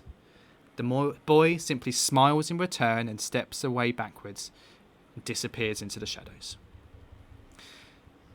As she catches up with her mother and follows her and takes her hand, the image starts to blur and you just hear the mother's voice. Who are you talking to?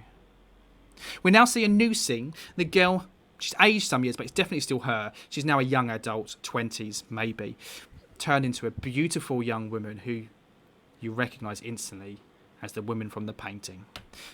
But father!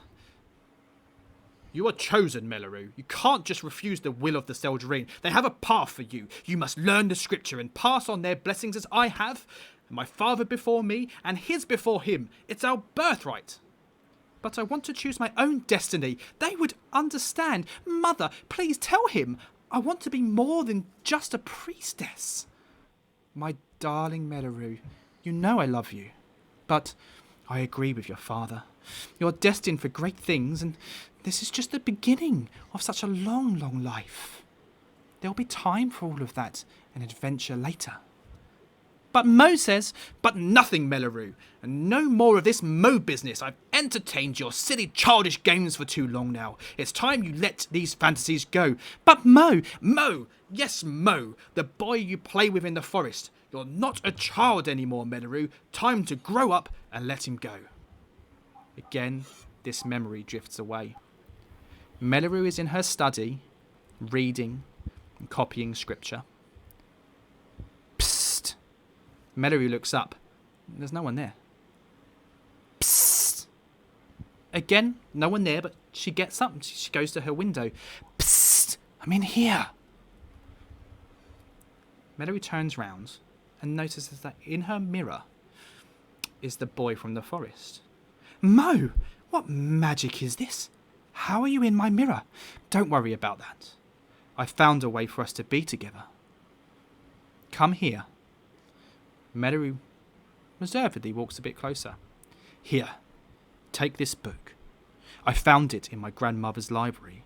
She doesn't know I have it, but she won't miss it. It has spells and rituals in it. We can be together. Meralue reaches out towards the mirror to take it, but she holds back. But how can I take it? Just come here, Mel. She reaches further, and surprisingly her hand does not touch glass, but her hand just simply moves into and past the surface of the mirror. And she steps inside. The cloud again swirls round you, and this time it reforms, but everything is dark. All but candlelight fills the room to a very familiar cavern you know to be under the castle you know as Cragmaw Castle. Mellarue is standing over a table, and on it lays her mother, bound and gagged, confusion and fear in her eyes as Mellarue stands over her holding a knife. Nearby is her mirror from her study, and inside the mirror is not the reflection of the room, as you would expect, but Mo, the boy, standing there, smiling. Do it, Mel. Then we can be together forever. But why my mother? Father, I understand, but why her too? You love me, don't you, Mel? You want to be with me. We get to be together forever. Yes, but there has to be another way. I can just leave now. They won't follow us. Mel, it has to be done. You've come too far now to turn away. It's the only way. They'll come for us. You know they will. I need you, Mel. I'm trapped in here. You have to help me. Then we can be together. Forever. A shadow seems to grow from the mirror, spreading across the room, engulfing Mellarue. The knife comes down.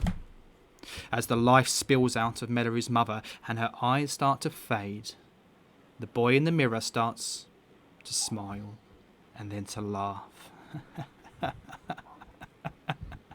He starts to grow, change.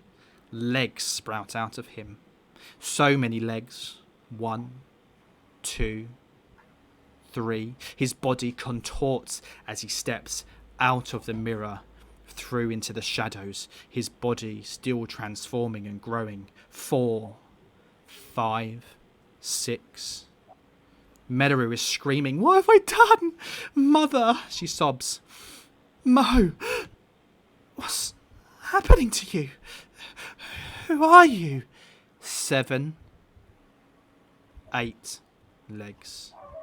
Her mother lets out one final gasp, barely audible from the gag in her mouth. It's a spider then. Mellarue screams like a guttural cry, the kind you only hear when someone loses everything, when their soul splits in two. The room starts to shake. The ground beneath them trembles and splits open. This giant spider the giant spider that is now where Mo was before starts laughing maniacally, revealing a jaw filled with far too many teeth as the transformation completes. And before poor Mellarue is a half giant spider and half dark elven queen. Goodbye, my sweet Mel. The last thing you see from this vision is Mellarue starting to vibrate intently, her very core, her being, all of the cells that make up her body shaking.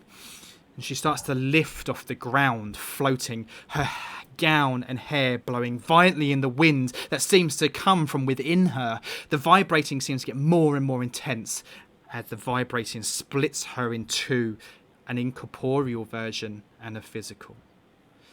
The ghost Mellarue, the incorporeal Mellarue, lets out an ear-splitting shriek as the Spider Queen, still laughing, just quietly steps back into the shadows and disappears like she never existed. And the physical Mellarue falls to the ground. As her body fades, the gem on her forehead flashes and glows until it is gone completely, left laying there where it fell, next to the body of Mummy Auglatha. And then you're back into the dark room. Your friends are next to you, looking at you. They don't know it. Don't look like they know anything has happened at all. And you just hear a whisper. Save me. We'll find out what happens next week. Thank you for joining us. Beautiful work, GM. Yes.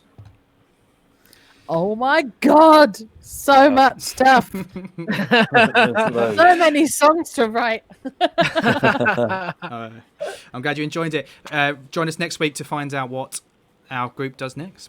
I've What got happens with hand this cramp because I information. wrote down so much. Yeah, I know. If you're in the Pure stream, mess on we'll my treat you to notepad. part 2 or the next episode. Just stay where you are. We're going to go over WAS. Otherwise, thanks for watching. Thanks for listening. Thanks for downloading. Thanks for being our friend. Rate and review, fuckers.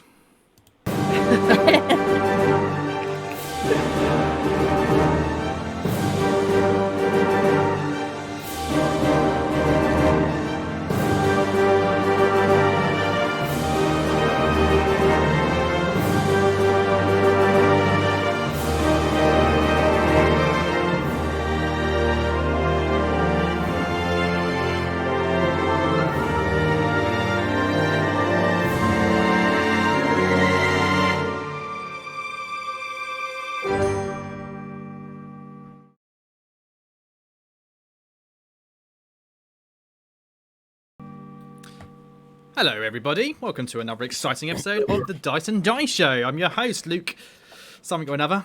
Lukey Baby, Lukey_Baby86 on Twitter. I'm your host, your GM, your DM, your godfather. If you want me to be, why the fuck not? I've never been anybody's godfather before. Send your applications in now. showthednd@gmail.com. With me tonight or today, well, morning, whatever time of day it is you're listening to this podcast, I have Scapes, played by James Blight. Hello, everyone. Burr Boltflower, played by Gavin Bourne. Good morning, good evening, good night, good bollocks. In case I don't see you, good afternoon, good evening, and good night. Millicent, Bard, Lisa Horton, Hello. and Pock. No, Hello. Druid. What? Sean Oh, Lee. yes, I am. Correct. How's everyone 10 been? How's everyone been, even since the last time we had a get together to play some good old D&D? Yeah, Yeah, good. not much has changed. Yeah. Had a piss, made a cup of tea. Nice. Been good. Tea. Cracked open another beer. Yeah. That's a I am drinking a Recorderlig wild berries cider cocktail with rum. Nice. Very nice. Good. I haven't had a record leg in years. They were always like Copperberg, only better. So Yeah, were nice. they're less like sugary, teethy. Yeah, nice. yeah.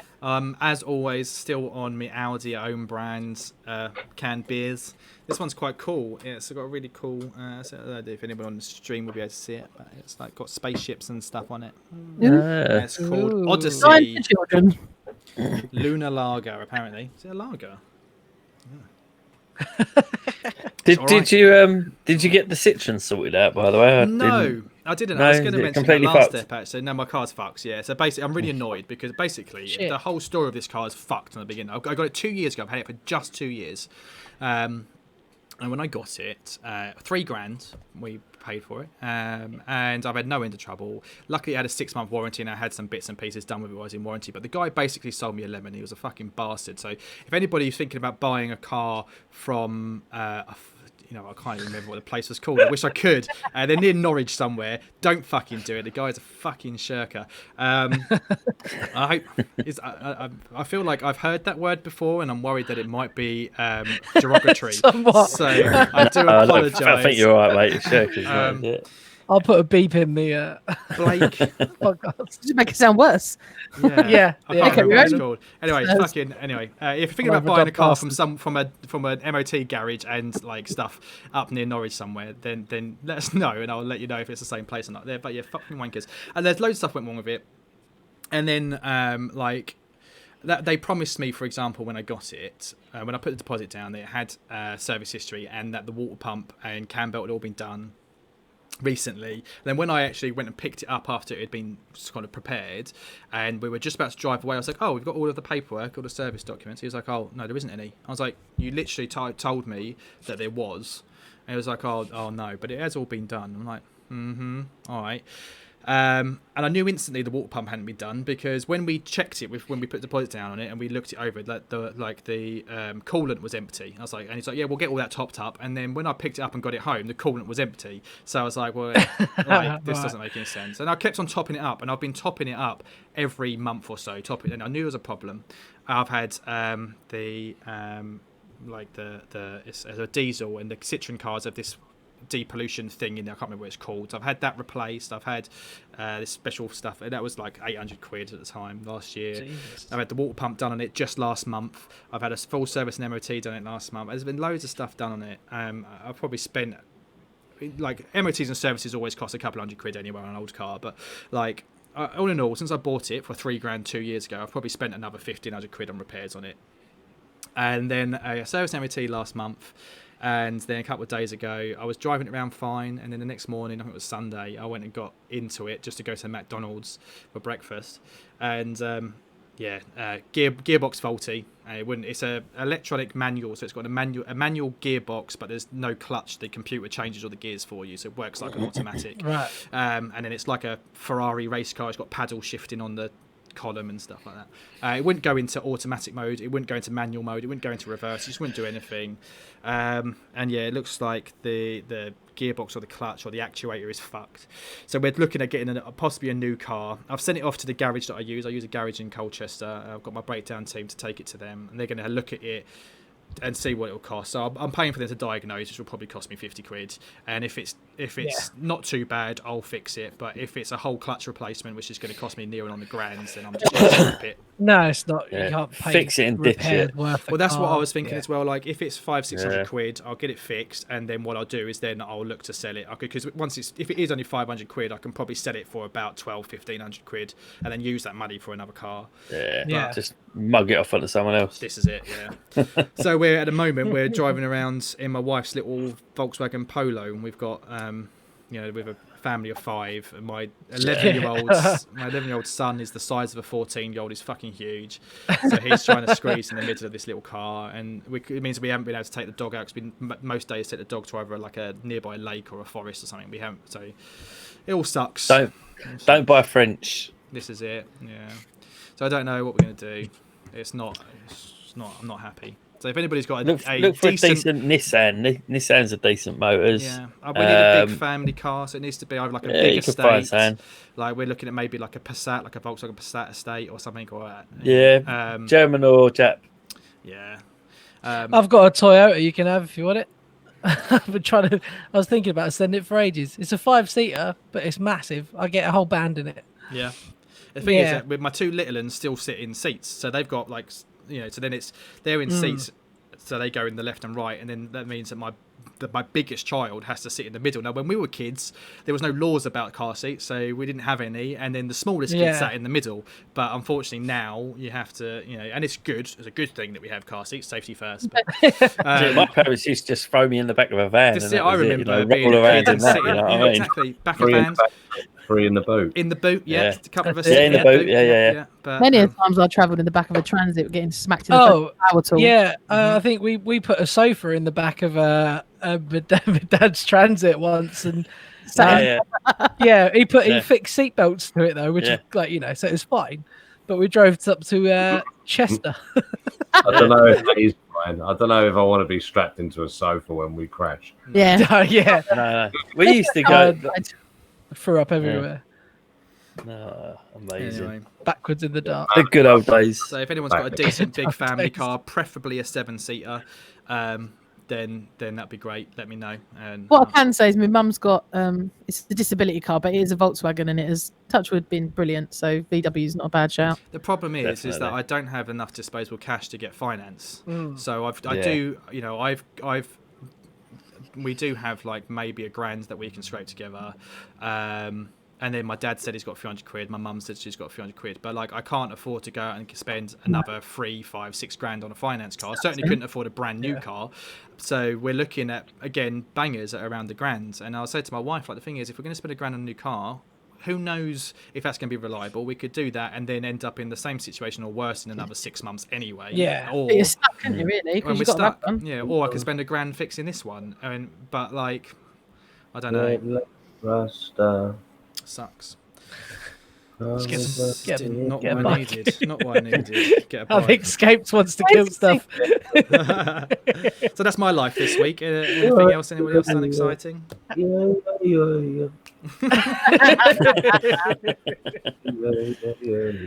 Okay. No. All right. Gruffalo No. Soldier. Okay, let's go. Okay, let's get on with it. Gruffalo So, the D&D show. Last time on the D&D show, not a lot happened really. You went into the basement. It's all dark and smelly. You're holding back gags. You have a search around, and there's these vines everywhere, choking the walls, the ceiling, the floor. You search around and discover what you're in. What is clearly the original inhabitants of this castle, the Auglatha family, the Winterbreeze family. Is their family little tomb, resting room, because that's what people did in the fantasy D&D world. They buried each other in their own fucking basements. How weird is that? But it's apparently it's what they did. Yeah, so there's some sarcophagi, and as you go, one of them burst open. You go to, and there's a statue of one of the elvish gods for the protector of the dead, a Sahanin moonbow. It's all smashed by it and torn down by these weird vines that smell of death. And you go and investigate, and these weird grubs, maggoty, like a swarm of them, spill out, and they kind of don't do anything. They just around the floor a bit, and you just takes a couple of rounds. But yeah, you basically just stamp them all to death. Lucky escape. There's this tunnel, and you follow it down. This dirt tunnel. And you follow it round, and you enter this big cavern. Not a massive cavernous room. It's maybe 20, 30, 40 feet wide. Massive chasm opened, crack in the ground in the middle, emanating cold. It's really cold here. Now, if you guys were paying attention, you might remember another time that you found a random crack in the ground that emanated cold. And the vines are sprouting out of this cavern. You see a table, a sacrificial table with a skeleton on it, and a desk. You go and look at the body, or the corpse. Not even a corpse anymore, it's just a skeleton. You go and have a look, and there, laying next to it, is this gem, this Kira, that you were asked to find by Agatha the Banshee. Millicent, and I'm so glad it was you that grabbed it. I really knew it would be you, and I hoped it would be you. You pick it up, and the instant you touch it, you disappear almost inside this gem, and everything's bright and white, like you're in a cloud. It's just heavenly fog all around you, and you explore a bit, and eventually you find yourself stumbling into memories that are trapped inside this gem, and you go through a little journey of some of Meralue Auglatha's childhood memories. And they're quite innocent at first, a little bit of family life. Her father's some kind of priest or cleric. She meets a friend, she makes a friend. Her father, like the diary you found, like that told you, kind of boring at first, but she's made this friend, and she really wants to be with this person. There's love there. She wants to go away with him, but her father won't let her. And then things get a little bit weird. He appears to her inside a mirror and convinces her to learn these dark magics from this book that he gives her from inside a mirror. I'm like, well, this fucking girl's stupid, really. She deserved what she got, didn't she, really? And then we skip forward to the last living memory that poor Meralue Auglatha had, where she sacrificed her mother for love to be with Mo. And as she does so, the torment, the tragedy of it splits her soul into two, and part of her disappears incorporeally, whilst Mo steps out of the mirror and transforms into this half spider, half female dark elf. Some of you with some more information around D&D in the pantheons in the background may know this, have put two and two together, but the last dying breath of her mother, with a knife in her chest, she calls out Loth, and she dies. Melarue's soul split in two. She disappears. Her human, elven, like human side, disappears inside the gem, whilst the bitterness, the anger that gets transformed and made corporeal or incorporeal disappears. Any ideas as to what's going on? Okay. If this Kira is Agatha's, then Agatha is Mellarue because it's her memories, right? Everyone Correct. agreed? So, Well done. and I'm glad you got that because I thought it was fucking obvious, and I was worried you wasn't going to get it. you know what? We've got form, so I'm not surprised you're worried. And obviously, Mo is Moanda. But is Mo Is it weird that it's a spider? Well, this is what we need. No, it's not weird. It was half elf, half spider, wasn't it? So Half it's like Queen, yeah. half Obviously, elf in relation queen, half to our spider. current That's quest. the black Which- spider. Yeah, Well, maybe. they're like things. They're like creatures that live in the Underdark, aren't they? But I can't remember what they're called.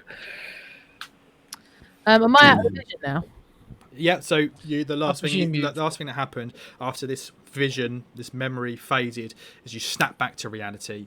It seems as though no time has passed. Everybody else is still doing exactly what they were doing just beforehand, looking around. And the last thing you hear inside your head, Millicent, is just, "Save me." And you're back in the room. Was there a tone of voice to that? Save me. It was Melarue's voice. Okay, lovely. Okay, I stumble back, sweat on my head, holding the Kira, and just say, "Guys, I had a vision. I've got some information." Yes. Well, spit it out then. Carry on. I explain that. Wow, that's crazy. Thank you Whoa. for the reaction. While I'm having this conversation, I want to check two things. I want to do a check for Loth, history check or something like that. Do I know that name? And two, I want to look for the mirror that I saw in the vision. Is it still in this room? Shattered? Is it Shattered on the floor. Okay, thank you. Do I know anything about Loth? History or religion? Ooh, yeah, I'm gonna go probably history. As an elf, you can roll with advantage. Ooh. Well, that's a nat 20 on the first roll. Fucking sweet. Those roll again because that's the highest you can get. So 24. 24. Loth. Let me bring up the wiki. You know all about Loth. The bread. And you should know all about Loth, and I'll tell you for why you should know about Loth. When my second laptop loads. Come on. There we go. Also, Is Lolf stand there with the while trout? that's happening, Yes.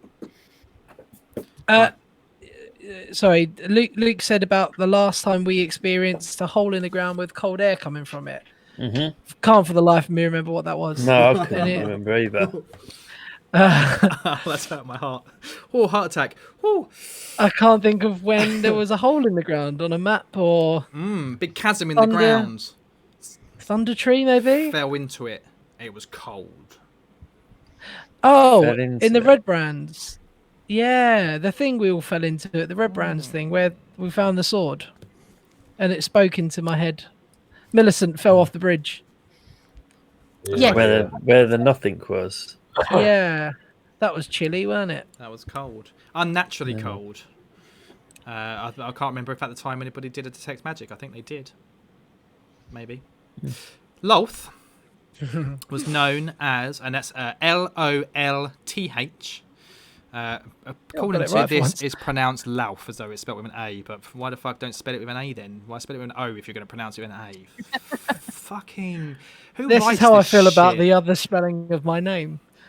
Yeah, in fairness, known as the Queen of Spiders, or the Queen of Demon Web Pits, was the most influential goddess of the Drow within the pantheon of the Dark Seldarine. So the Seldarine were the pantheon of the elves. She was the pantheon of the Dark Elves, the Drow. Mm-hmm. Yeah. You would know all about it with you rolled a 20 plus whatever bonuses you've got on there. Yeah, she's just like an evil goddess. She is often. Sometimes she appears as a drow, as a female. Sometimes she appears as a half spider, half drow. So someone in the chat just now did say that that's the clue. It's half drow, but it's not. It's not like she's half drow, half human. It was because she had the body of a giant spider, Like a spider centaur. like a spider centaur. Oh, It's the black fucking spider, isn't it? What are they that's called? drow.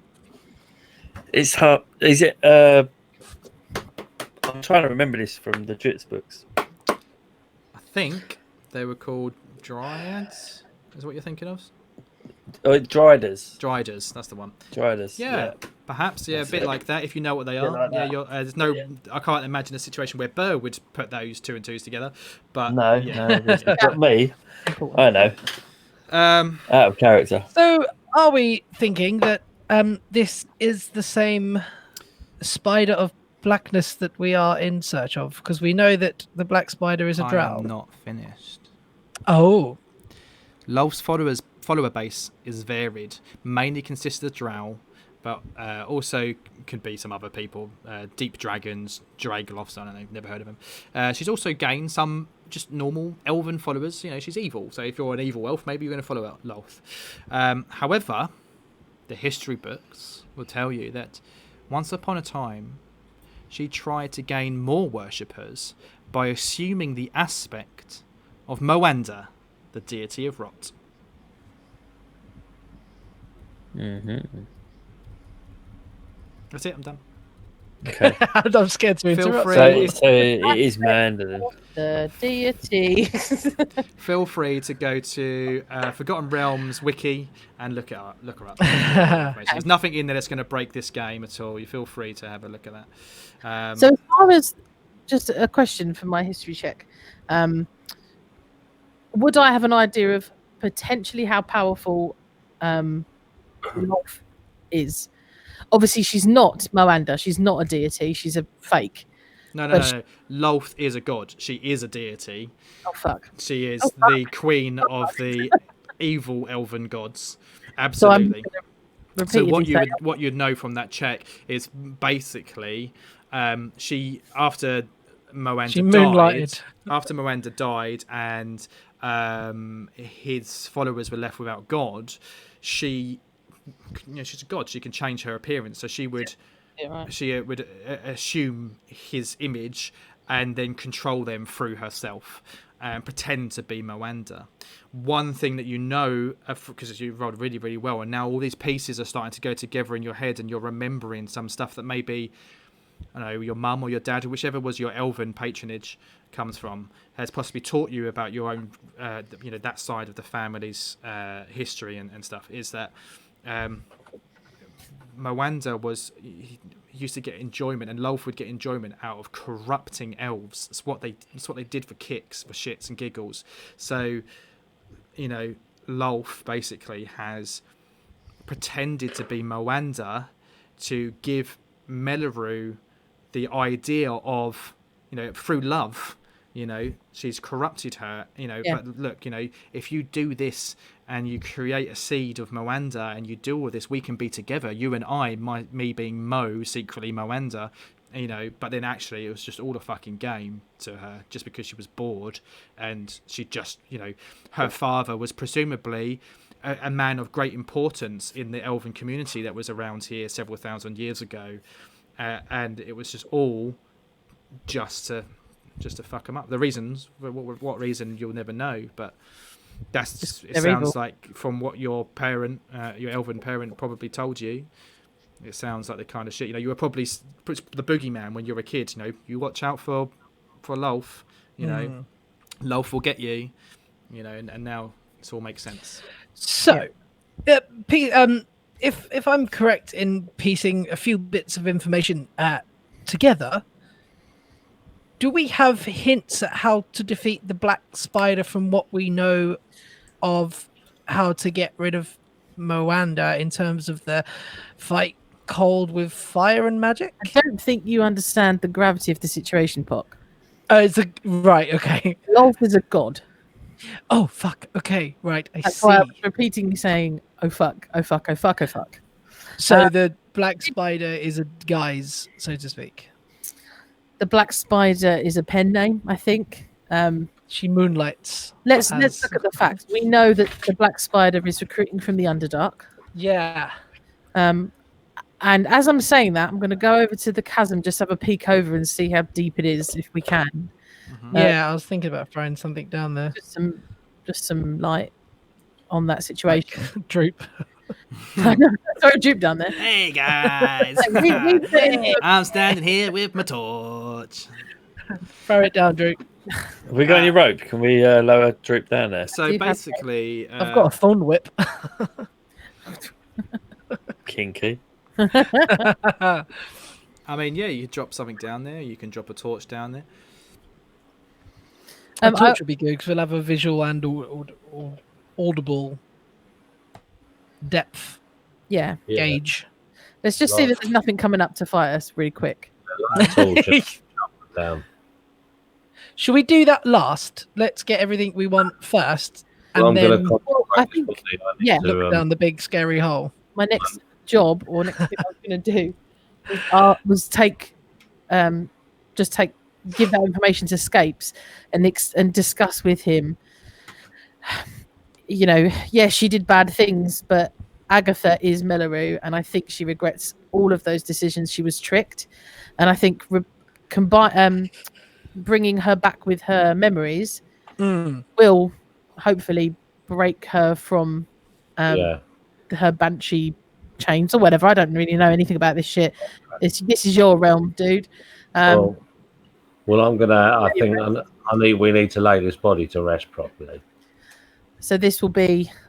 There's no remains of Meralue, is there? The physical disappeared. No, but there is her mother there. Yeah. Who was killed in a unceremonious way. So I think making this ground holy again will require blessing this body, probably, maybe even. Can we put it back with the family in the other room? Yeah, Yeah. I think that's probably for the best. We can do our best and take it, give her a little shindig. Do you know what I mean? certainly work for that. Or have a wake. Does anyone have a look at the desk and see if there's anything else? Yeah, I was just about to sort of head was anything over. else there? Any other bit? There was the book. The book they were speaking of is the Bow Gentle book. I'm presuming the book of nasty spells and things. I'm presuming that's the book in question. Yeah. I presumed the same, but Luke's not giving us anything. So.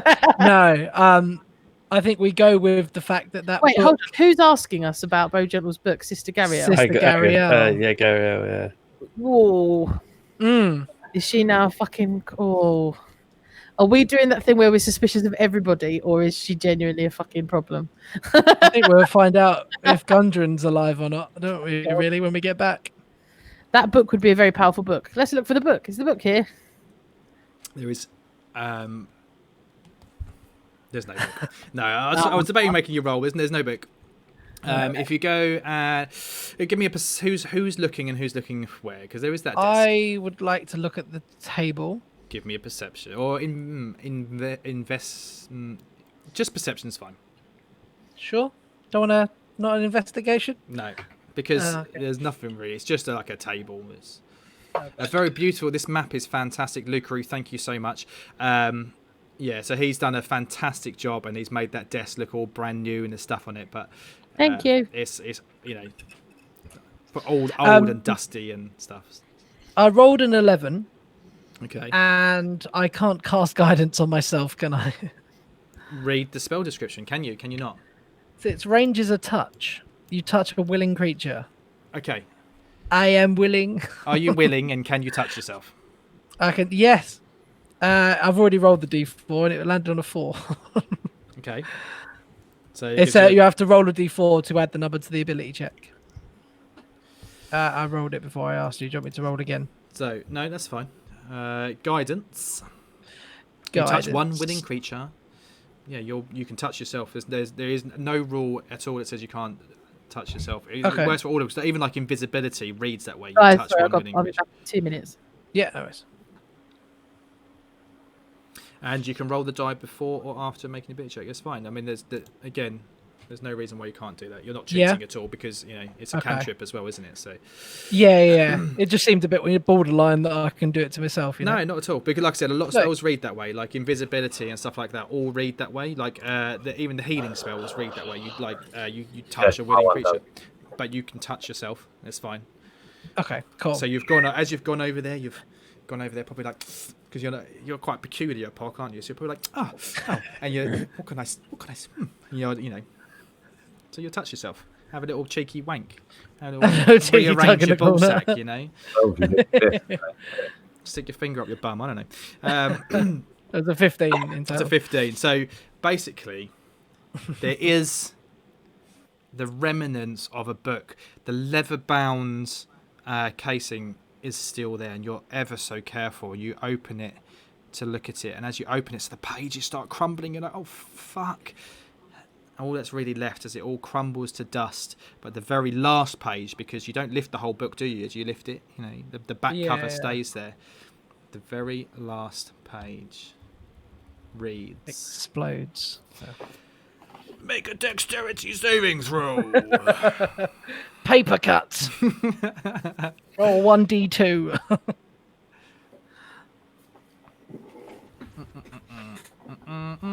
I went too far scrolling down. Go back up. Just read the bit. Black Spider is dead. And oh, for fuck's sake. What are you doing? Okay, situation. A giant fucking wasp flew into my room, and my mum is now helping me trying to get rid of it. amazing. That's all right. Roll initiative. You crack on. Dexterity saving throw. Don't block the webcam. I kind of want to watch this. Sorry, guys. Happen. I thought it was a moth. I was like, oh, giant moth's come in. And then I heard the buzz and it was slamming itself against my ceiling. Don't have a moth. Yeah, so it is written in an archaic sort of bastard version of of common, like it's written like oldie English. You can read it, but some of the phrases are slightly different. But it's the same phrase that you've read before upstairs, or rather that Millicent did. Seek not to question the ways and words of Moanda, lest you be stricken by the eating from within. Go forth and possess beings of power and influence for me. Slay and let the rot cover all. Fight against cold with fire and magic. Fear me and obey. Okay. Had you rolled worse, then the book would have just been destroyed as you tried Just to open it. destroyed. So do you think this is the book in question? Or Bo Gentles. Roll me a history check to see what you know about Bo Gentle. Ooh. Oh, I'm good at that. Yay. That's a 14 plus 6. 20, please. 20 is a good roll. I'm going to touch yourself. Touch myself in the corner. Should I? I might. Yeah, fuck it. Okay. I kind of assume at any time you do anything, you're going to, things like this, when you can prepare for it, you're standing there thinking, and you're trying to put pieces together. You're like, speaking to the spirits to see if they will help you or not. So that's the whole 1 extra point. 21. That was worth it. Yeah, I know, right? To be fair, like 20 is a pretty... I've got luck, actually. I didn't think about that. Don't waste your stuff. Yeah. Like, it's a pretty decent one. So,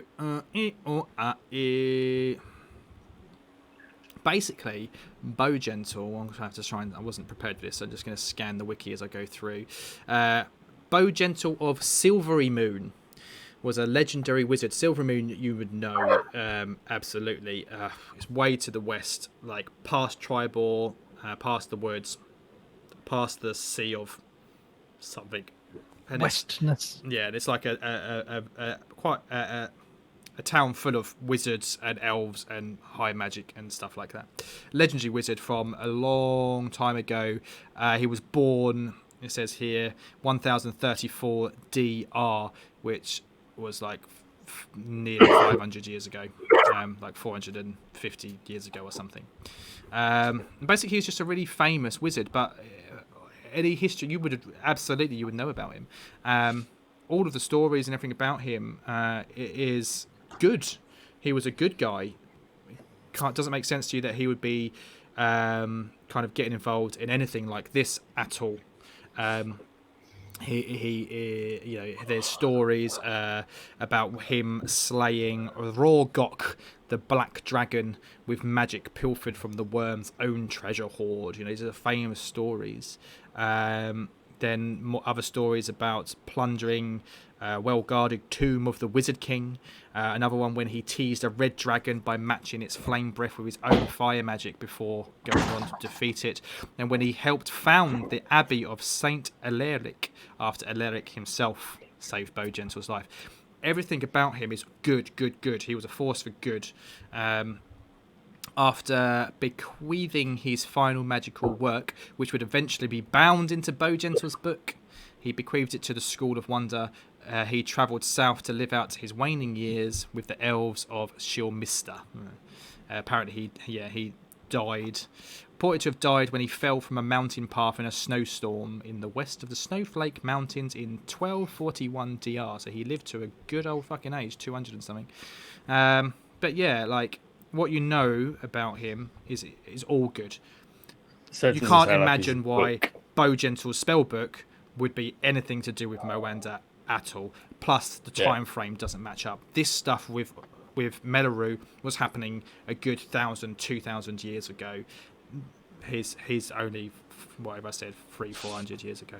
Okay. So yeah, the two don't add up. His spellbook, though, absolutely, you would know all about that as because again, it's the first time you've asked to roll anything about it. I'm surprised. Again, it's famous. It was a compilation of the magical teachings of him, of his, it's basically all of the spells which he gathered throughout his life, basically.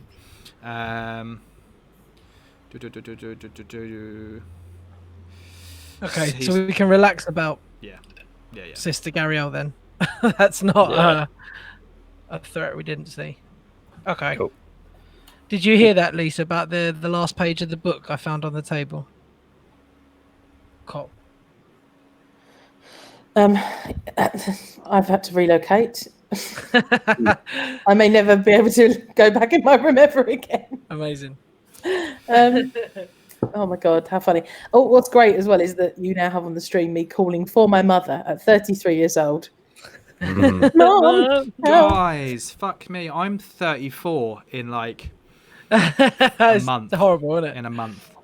Yeah, man. 20th of September. Put it in your diaries, guys. I don't know if this episode will probably get released after my birthday, but for those of you on stream, I expect a happy fucking birthday. 20th of September. Tweet me at Lukey_baby86 or tweet the show at Show D&D. I've got an Amazon wish list. Just feel free to buy me some dice or something. You think I'm fucking joking? What we're going to do is we're going to buy you. We'll all chip in for a set of dice, but every side's a 1. And then for the next game you DM, we'll be all right. Yeah. Okay. Yeah, so Pox, basically, he's found this book and he's very gently looks at it and tries to open it. But as it's open, he's kind of like, he's kind of opened it and and all the pages just crumble. It's so old. But the last page, which stayed flat on the table, was still complete. And it was just that phrase again about Moanda that you've read before upstairs.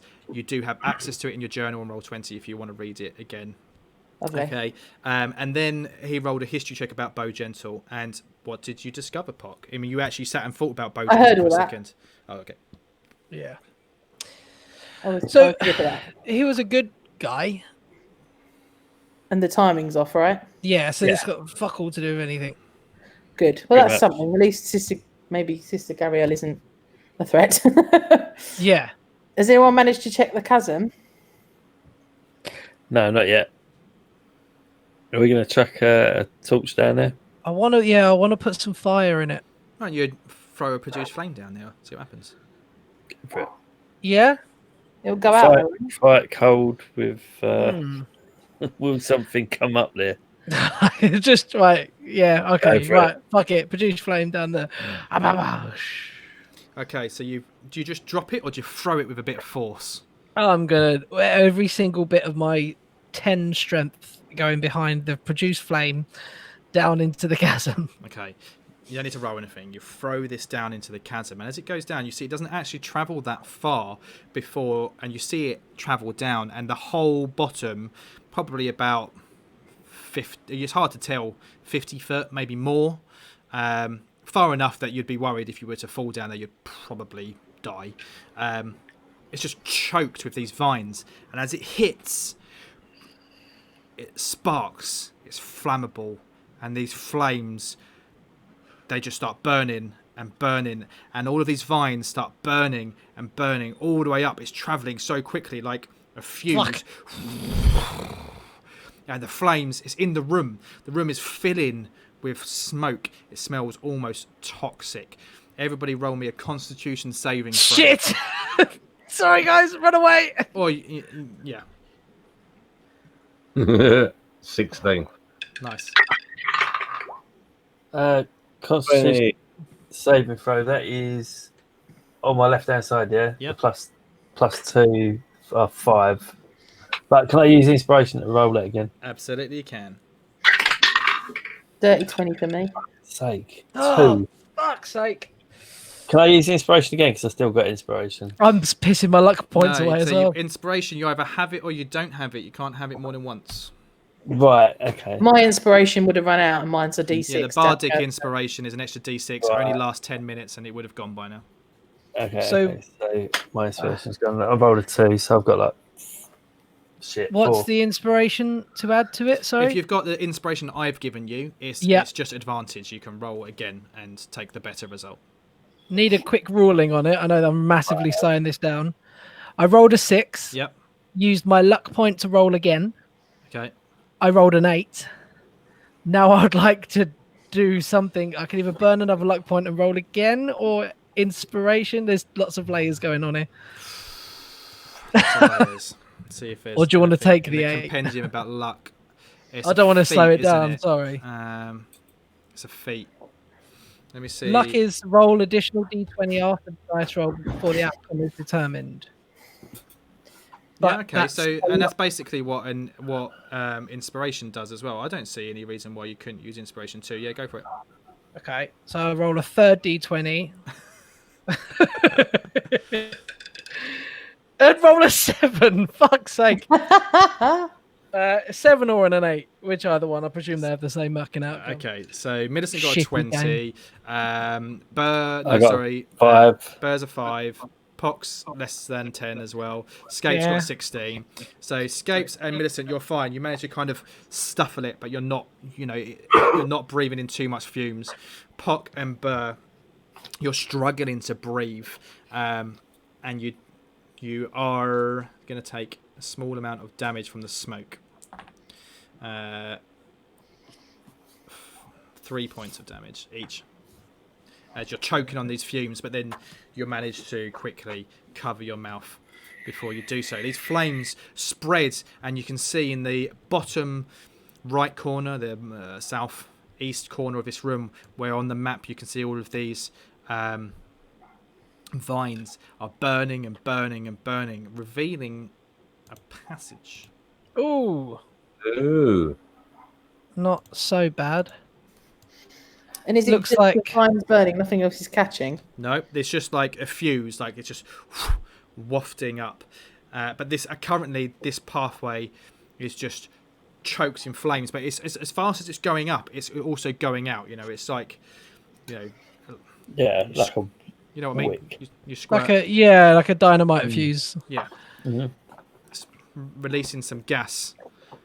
But yeah, that's all. Like me after a curry. Yeah. Well, can I consecrate this body quickly? Yeah, quickly. Absolutely, Cremate you it. can. Yeah, all right. What do I do? I mean, you tell me. Roleplay. There's nothing in the rules for it. You're the paladin. Okay, Presumably then. you'd Well, like some incest, have a pray. Incest, for fuck's sake. Incent. okay, then. Yeah. Well, all right. Well, I've been lighting to. Well, there's Duke enough takes some smoke. damage. Duke chokes a bit as well. We'll leave the incense because there's enough smoke in here. So I'll get out a little flask of holy water, sprinkle it on the body, a couple of stones from my pockets that I put on the eyes, and then I don't know what I say. Alakazam. And the body Piff, is paff, puff. consecrated. Bish, bash, bush. It's all The done. body separates on two slabs, cut magically in half. Yeah, no, I'll say a prayer and all that. I won't role play it because I don't seem to be able to right now. Millicent will sort of quietly say a few words in Elvish under her breath to sort of assist, I guess, just because it's her culture and her background or whatever. Yeah. And then Millicent, I'll look worryingly at the flames. what's an elvish flower? An elven flower? Is there like a big flower that you like? A as elves? daisy. I'll druid craft a daisy on the body. I made that up, but that's lovely. Oh, Thank Yeah, whatever. Replace daisy with elvish thing. you. I mean, why not a daisy? Daisies are nice. Yeah. There we go. Yeah, okay. Yeah, we probably holied this shit up. She's well holy now. So Not just holy from being stabbed. She's well holy now. Yeah, is the knife still in her? Better take that out and all. She don't look too holy with is that. there still? Oh, is the knife still in? I mean, yeah, it's kind of stuck between her rib cage. Yeah. Cool. Yeah. Magical weapon. I think Take it's just a knife. Ceremonial. Yeah, take the knife out anyway. Give her the knife back. That might go one way or the other. Yeah. Oh, don't like that laugh, Luke. Jesus. Do you think That we've done our terrifies me. job here enough? Do you think she's consecrated enough? Can we go? Yeah. Can I do a Thank you. religion Yeah. check Capes. down? Oh, bye, Luke. But he's gone. He's gone. Should we cremate Come on, her? roll a religion check, James. I'll tell you if you've done it. Yeah, they don't cremate, do they? Because them ones are in boxes. I don't think burning the body's a good idea. Okay. No. I say boxes, I mean Yeah, coffin. Sarcophagi. tombs, coffins, yeah, sarcophagi. Did we picked up the jewel gem, right? I've got it, yeah. Cool. Excellent. Thought I'll check. Yeah. And do you want to take some mirror? Luke, can I do a religion check to make sure this person is That holy? seems like a really good idea. Actually, we'll do some kind of religion checks to see whether or not you know how well you're doing with all of this. Natural 20. Natural Oh, 20. You know exactly how you would make this right. I mean, you're doing some great stuff. I think what you need to do is make sure this entire place is purged of any evil, which you've done a good job of. You know, these vines are still burning and simmering away, but Yeah. then there was evil upstairs as well. You've managed to kill most of all of that, but perhaps maybe bury the body or put the body into a thingy. Perhaps and as I say, you kind of bless the entire place. But really, this is a place of evil, and the best way to probably do it justice is possibly just to destroy it, so that the evil that's here can never be used again. Destroy the book, certainly. Yeah. Destroy that book. But yeah, you know exactly what you need to do. Very quickly. I'm busting for a wee. You can edit that Go out. for it. So you guys carry on role Yeah, playing. that's cool. Edit this bit out. You guys carry on role playing. Okay. Well, I think, yeah. Oh, I've gained 500 hit points. Yeah. Ooh. Oh, there's a black spider. Step on it. Do you think? I presume we need to kind of follow that path, but I think Yeah. we should also. Are we going back the way we came, closing the door and all that, or do you think we've done enough? No, I think we should go. I think we've done enough that way. I think we need to do something with his body, though, don't we? So what are we going to do with it? I'm happy to wrap it. I don't think we can bury it right now, but I think let's wrap. So as me and James Mummify it. doing our ceremony, I'll wrap the body. If you can druid craft some daisies and whatnot, as you said. You doing some coffin around her. I'm not even sure I can druid craft. Is that a thing? Is that a spell, or is that just I a thought it was a thing I can concept do? that you. I don't know. Not my Fuck character. those. Yeah, fuck it. They say I can do it. So you can do what? Take Nothing. advantage of It's my. fine. I was questioning druidcraft, and I don't know if it's a spell or a cantrip, or it's just a thing I can do. It's a cantrip. Yeah, With it's, my Or is it a next- cantrip? with Oh, my I can't do similar that then. to like thaumaturgy and things like that. It allows you to make simple effects. With my natural 20, Luke, do I know what to do with this body now? You know 100% what you need to do. I'll leave that to your imagination as a fantastic player to decide what it is that it does. Oh god, this could go. Whatever you come up with is going to be canon. Oh, is it? We're gonna have to take the shoes. Definitely. Healthy tradition. You can't be buried with your shoes. Have to take the shoes, and the body needs to be as deep underground as it can be. Isn't that going to worry Droop? Because we've got his shoes. Just got to bury him. No. You know, we have to bury the shoes far away so the soul can't get out of its body.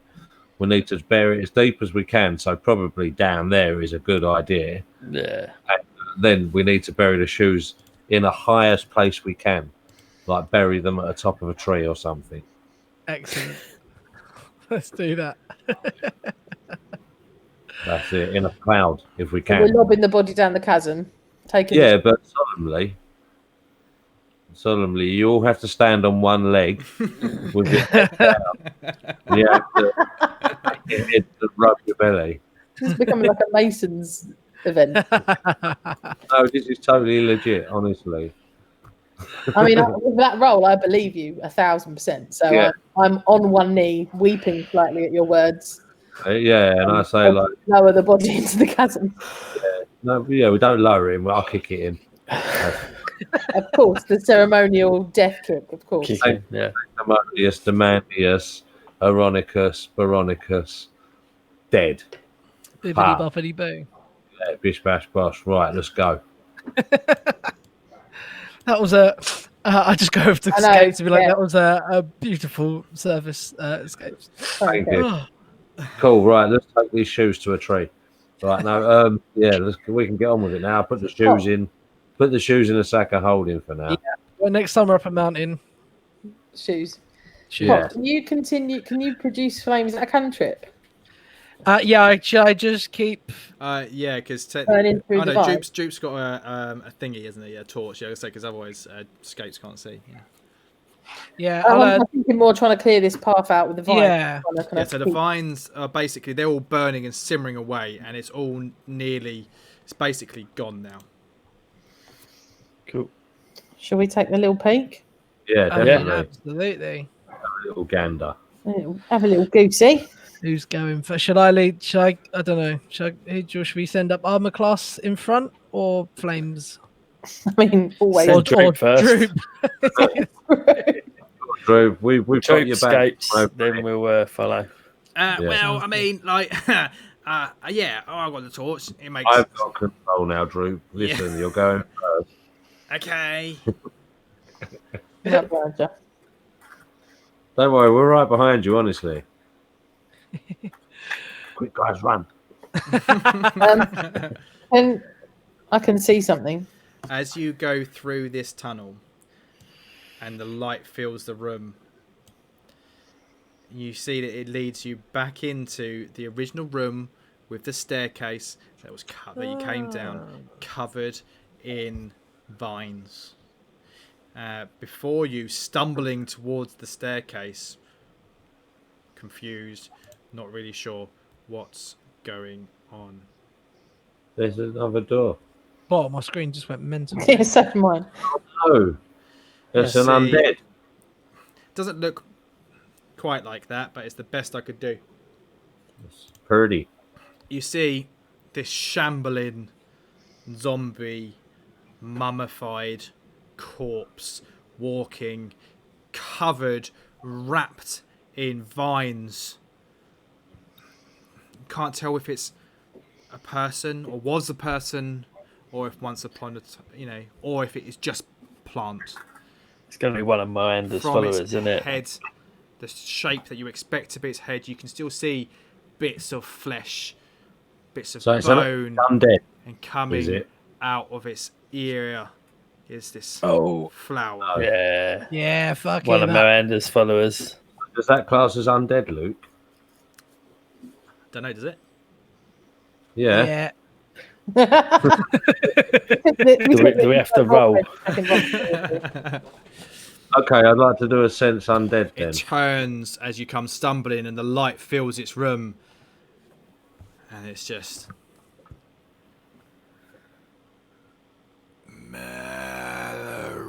Meralue. Roll for initiative. Yeah. Dude, It said Millicent. Millaroo.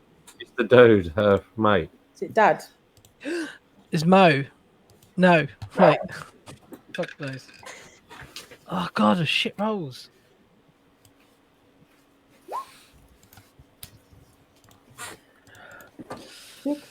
Seven. Just rolled a natural one. Of course you did. Fuck. See, if I rolled a natural one, I've got a minus, so I'd actually end up having to not play. It's just... That's like the equivalent of running It's away. fine Isn't because it? I've got plus. I've got +6. I've got The like minimum 7, is 1. so, The minimum you can have is 1. yeah.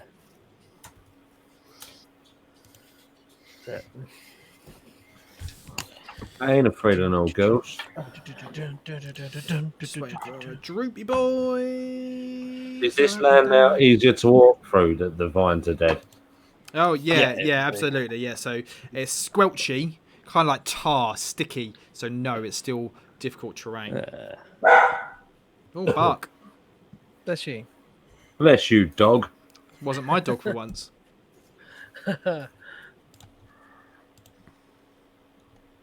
Okie doke. Droop, top of the. Well, it says here, put droop at the top, but whatever. He's like, fuck that. What the fuck? Oh god! And he And he charges in.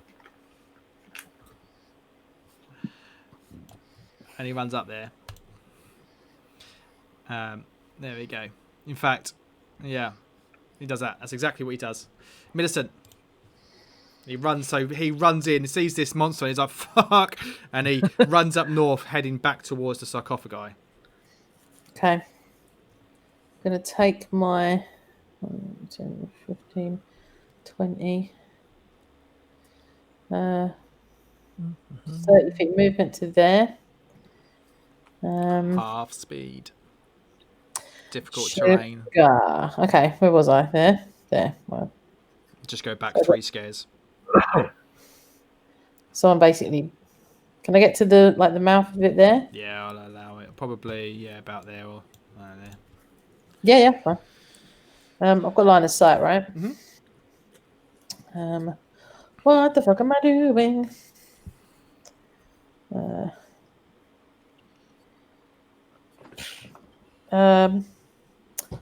Right, yeah, that'll be a laugh. Just for shits and giggles, I'm going to cast Tasha's Hideous Laughter. Hey. So. For a minute. Creature of your choice that you can see within range perceives everything as hilariously funny and falls into fits of laughter. After the spell affects it, the target must succeed on a wisdom saving throw. So,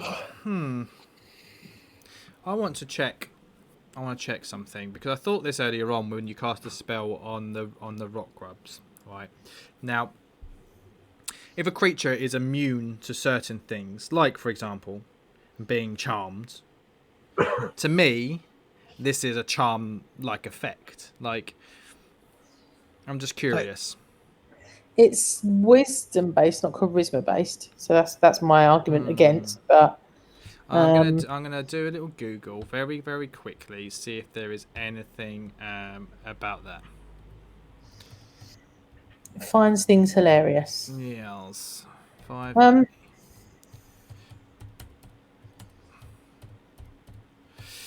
Immune to charms. Effect. Tasha's hideous. How do you spell hideous? Hideous. Enter. That's Reddit. Is Tasha's hideous laughter a charm? Yeah, I mean, Google just straight up there says the word charm isn't used at all.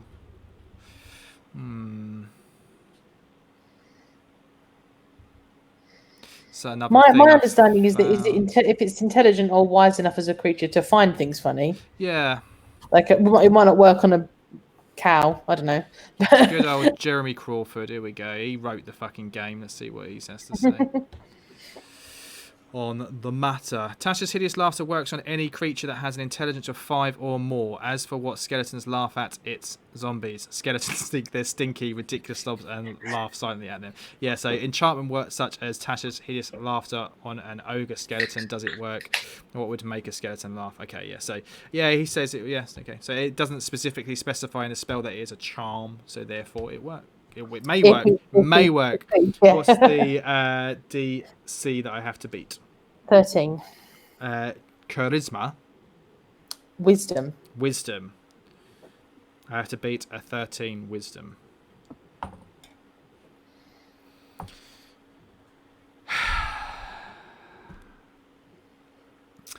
Right. A creature of your choice that you can see within range perceives everything hilariously funny and falls into fits of laughter. So you don't even have to tell a fucking joke. The components VSM. Tiny tarts and a feather that is waved in the air. So you start waving this feather and some tarts in the air, doing some weird moments, and your verbal component is... All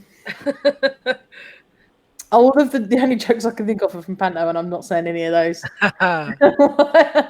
You must know a knock joke or something. Why did the chicken cross the road? What's a chicken? Mum, but What's a chicken? And he's, as much as weird kind of plant, zombie, monster, mummy can start laughing, it does. and falls prone, right? Yeah. Incapacitated and unable to stand Up for the duration. Yeah. The target has advantage in the saving throw. So it gets to make a saving throw at the end of its turn. And it has advantage on the saving throw if it's triggered by damage. On a success, the spell ends. Incapacitated. So it basically cannot do anything. Incapacitated conditions.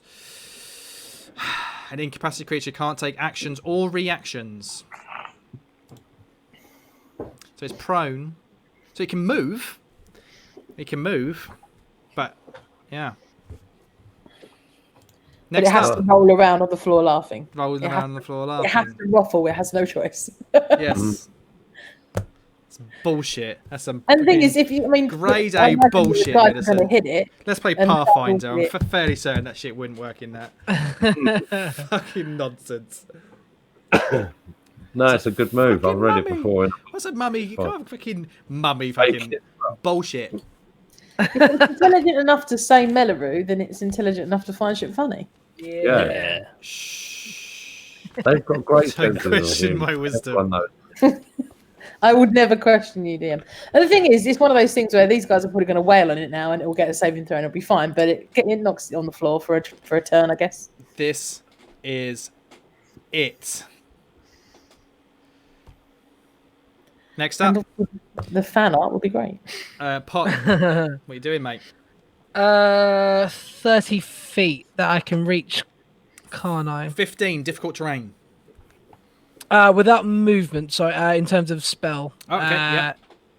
5, 10. You know that there's 15, a tool, which like a measuring tape tool. Yeah, I never really. Oh, yeah. I couldn't get on with that thing. 5, 10, 15, 20, 25. Okay, 30. I can do it in 30. But I will move closer because I don't want to kill anyone. So I've got 25 feet. So that's 10. Can I move through those spaces? You can move through your allies' Yeah. spaces. You can't 10. finish your turn inside their space. 20. There's a creature that's prone. Do they get advantage on attacks or anything? You do have advantage on a melee attack against a creature that is On a prone. melee attack, yeah. Sorry, I'm a bit stuck. How far have you just moved? I was literally sitting on top of Burr here. You were sitting on I've top. got 25 5, space, 10, so 15. 10. So you've just moved technically 30 foot. I'll allow it. I'll allow you to have Oh, the have I? extra 5. Oh, So I can go I'll that let you one. have the extra 5 foot. You're fine. Well, thanks. 15-foot cube originated from me. Will that incapacitate our fellow on the floor? Yep. So it basically means you're a 15-foot cube originating from you. You're the center. So it would basically. Oh, okay. So it would basically would go.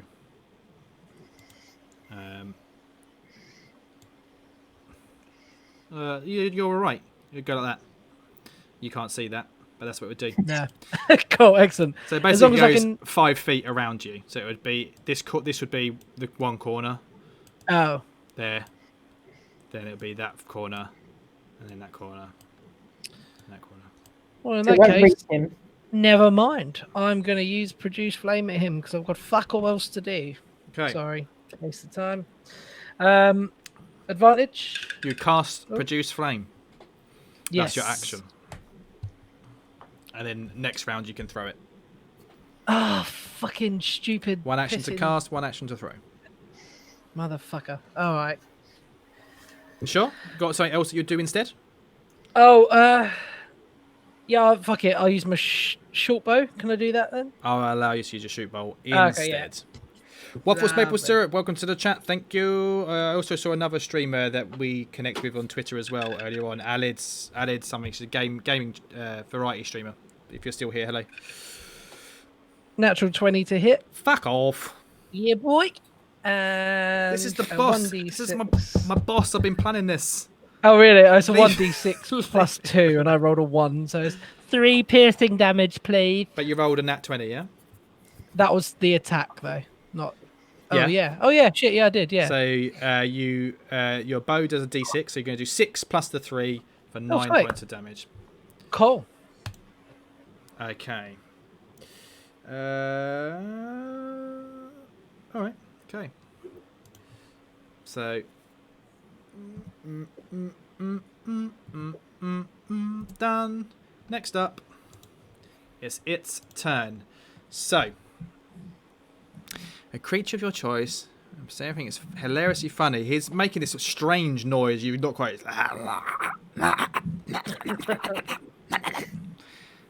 Succeed with full prone. It's full prone at the end of its turn, and each time it takes damage.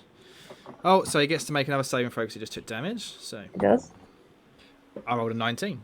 It stops laughing. There we go. He stands up, using half of his movement to do so, leaving him with a resounding 10 feet left to move at half speed. 5 foot. Burr. You're up. Okay. Right. I can't get close enough to him. If I shoot through Millicent, I'm going to be disadvantaged, aren't I? Sorry, excuse me, what did you say? I was drinking. If I shoot through Millicent, I'll be disadvantaged. Am I right? We wouldn't be disadvantaged. No, you'll be all right. You can shoot I can through. shoot straight through You there. can shoot through, Okay. yeah. If she was like right in front of it, then I might give it a little bit of an AC boost for having some cover, but I'll allow Yeah. you to shoot from there. I'm going to shoot my short bow from there. 11 plus 5, 16. 16 to hit. Yeah, Hits. cool. And then that's 1d6 plus 3. That's 4, 5, 6, 7. 7. 7 points of damage. Yeah. That's me done pretty much, I think. Okay, to forgive, it's Millicent. You kept the Sildar's weapons that we found, yeah? Yeah. Okay. Anything else, Burr, at all? You going to stay where you are? Are you going to move up at all? Yeah, I think I'll move towards just to there.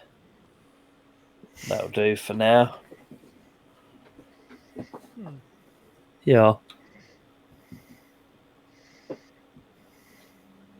Okay. Slowly but surely. Escapes. Okay. I run past Burr of shouting a vow of enmity, my 15 feet that I can. Look at that, right next to it. I'm going to kill this again or whatever because it's already dead. So it's got a vow of enmity, which means I get advantage on rolls. Okay. I'll go to hit with my first longsword. I have to roll this twice. That's your magical longsword. Yeah, that's 14. That's a hit. Okay. And the damage. Is One. one. Oh but no! You rolled a 1.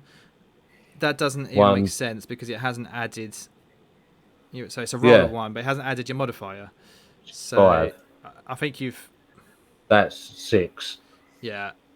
Oh, I think you've pressed the wrong button and we haven't used the because you've got 2 swords, so you've used the wrong sword because it says there's. Right. But still, yes. that's okay. It's still a hit, so it'll be 1 plus your strength modifier damage. So what's your strength modifier? 5. Strength modifier. Yeah, I'll find that. 3, I should imagine. Yeah, it is 3. Yeah. So it's 4 points of damage, And I'd also and it's like magical, so it's +1, so it's 5 points of damage. Yeah, I'd also like to put a divine smite on that. It says when you hit the melee weapon attack, you can expend 1 spell slot to deal 2d8 extra radiant damage as a plus 1. Can you just What do do you it, mean? or do you need to use a bonus action to do it, or can you just No, do I it? don't have to use bonus action. It's just when I hit with a melee weapon, and it's also a plus 1d8 against undead, so it'd be 3d8. I just want to. You want me to post it up? Yeah, I find it strange that would be a completely free action to cast a spell. Yeah, it just says when you attack. It just says you expend 1 when you hit with a melee weapon attack. You expend a spell slot. Yeah, you expend 1 spell slot to deal 2d8 extra damage to the target. Paladin class features. It's a special. It's So. a special ability. What are you doing, laptop? Shut up. This is what. Divine Smite. Starting second level, when you hit a creature with a melee weapon attack, you expend 1 paladin spell slot to deal radiant damage to the target in addition to the weapon's damage. Do it. And is it undead? 2d8 first damage increased by 1d8 if it is undead or a fiend. It is in fact an undead creature. Yeah. 3d8. Oh, it's only 13. What a prick. Okay. But yeah, there you go. An extra 13 as well. Bush. Nice. I love it. You've got 2 attacks though, right? Yeah, it What's does that? technically have an extra attack because you can 'cause only draw 1 weapon per turn. So you draw sorry, 1 yeah. attack. Next round No. you'll be able to draw the second one and make 2 No, attacks. I already had both my weapons out though. That's why I gave the torch to Droop. He's been walking around with 2 swords pointing them out. You were just doing prayers and shit. Yeah, but when we started walking into this room, I remember that's why. Oh well, okay, You did I say. suppose. But I do have the ability to draw 2 weapons because I'm 2 weapons. Oh, you've got the feet, Thing. haven't you? Of course you have. Yeah, fucking do it. Yeah, go on, because you've got Yeah. the feet. Yeah, absolutely. Oh no, let's just kill it. Oh, Put make it the first one, natural 20. Yeah. So do I roll the damage again? Because it's Yeah, so roll the Oh, damage no. again because 7 more that's appear. using the raw. Yeah. roll. Was this one. wave 1, right? So this one is without your strength modifier. So Yeah, it's that's right. That's just the 1d8, isn't it? yeah. 1. So that's a plus 9, an extra 9 damage altogether, isn't it? So you rolled a 1, yeah. So it is. It's a 1 plus the 8 for the other die is 9 points of damage with your non-magical weapon. Yes. That's 19 total. 1 round, 1 hit, or 2 hits. Jesus. No, more than 19. It was like 27 altogether. Fucking hell. Oh yeah, shit. Yeah, sorry, my bad. That's one Just that I've pop. been waiting to encounter a zombie for so long. 27 points damage. Fucking hell, dude. Jesus. So yeah, because I got 6 at first, didn't I? Yes, So- yeah. If it doesn't die, I suggest we leave. No, I'll hit it again next time. It's fine. Yeah, I hold an action. Advantage on hits now, so you know. We all hold 10 actions until Everyone holds Okay. an action. doubled it.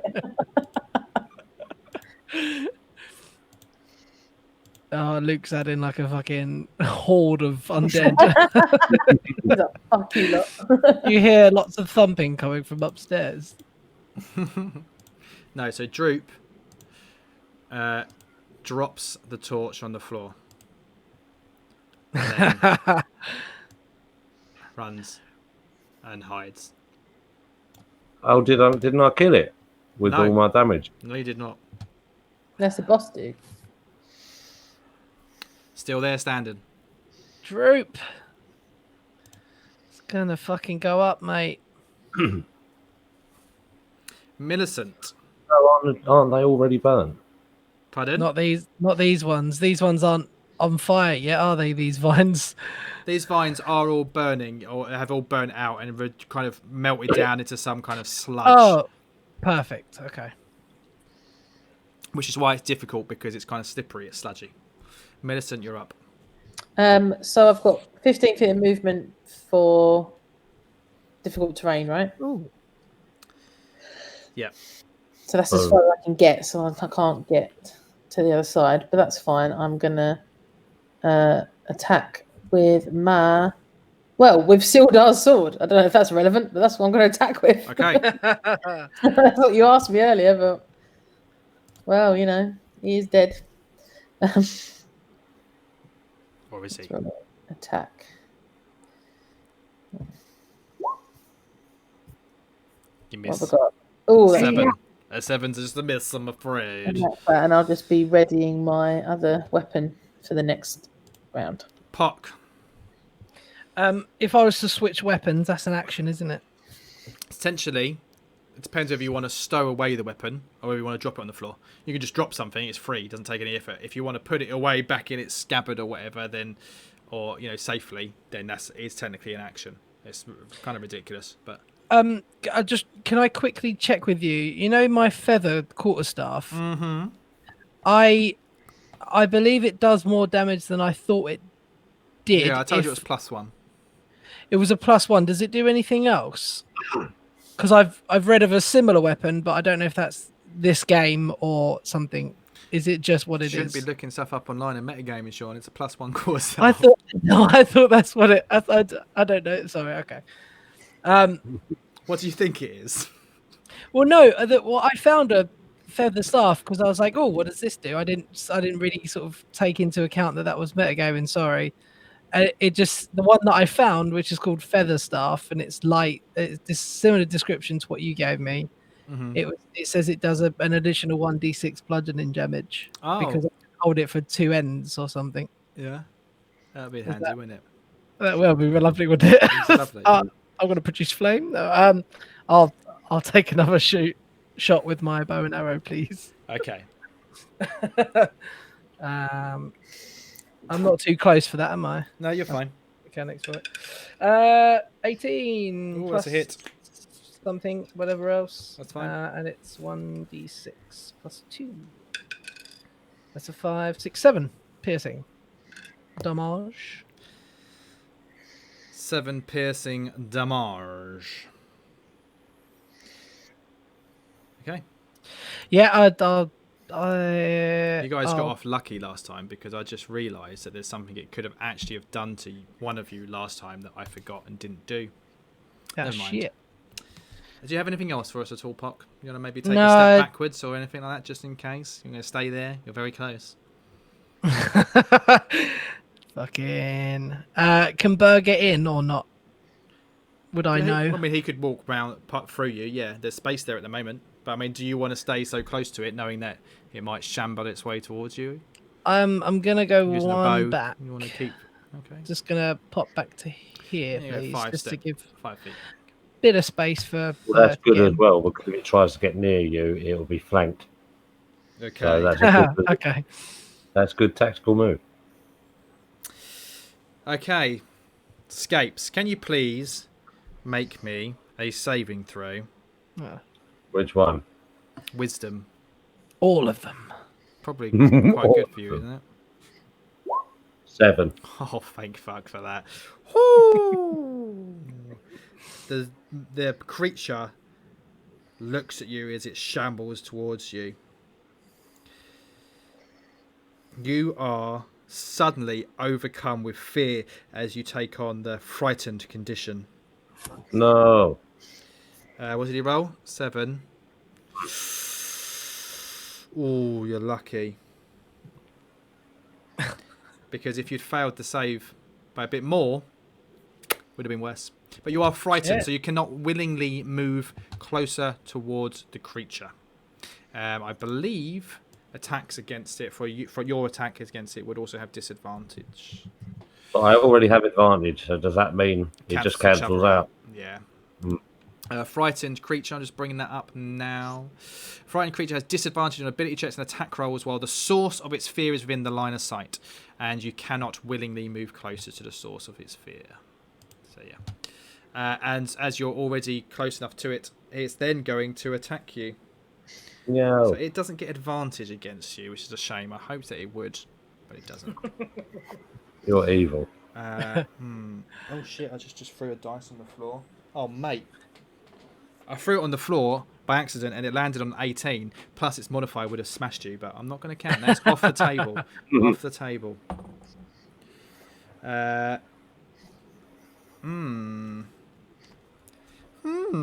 What's your AC? 18.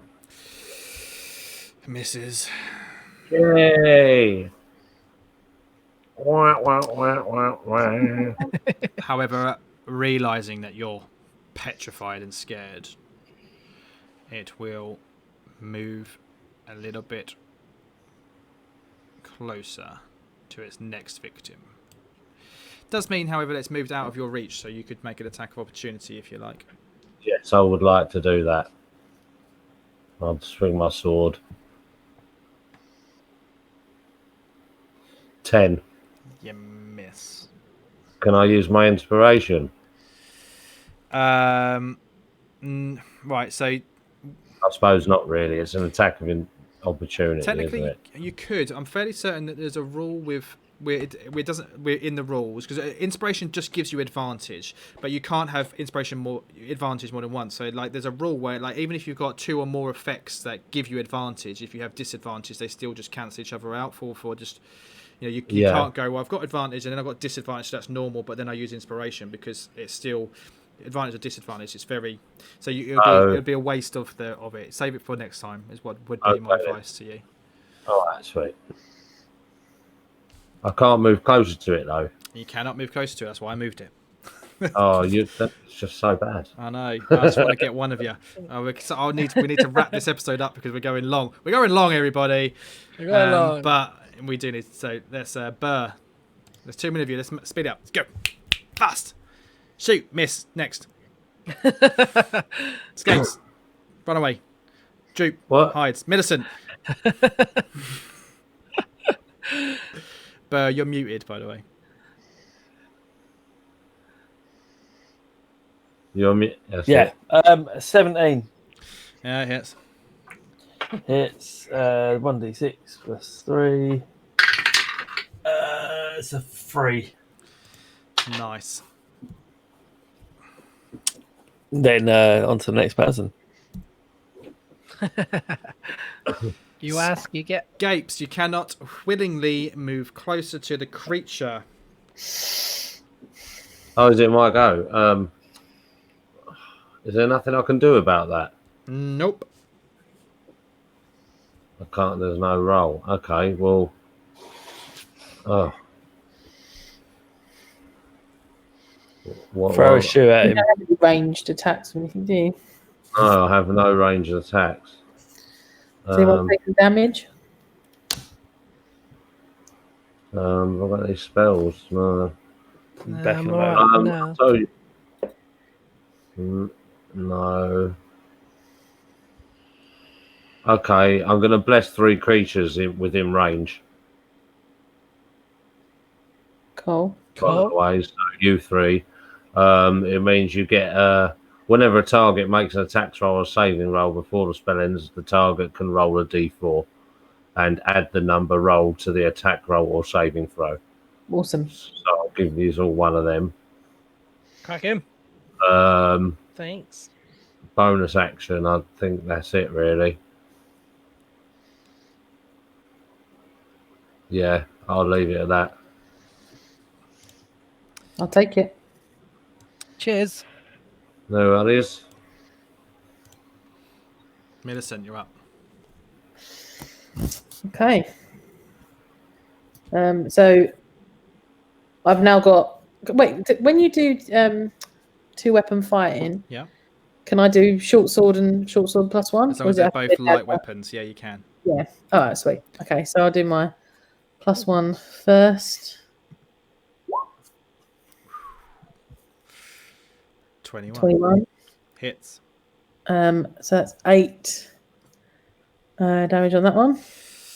Oof, did not like that. Bits of the plant and vines and stuff are just falling off of it now. So I've got to do my other sword.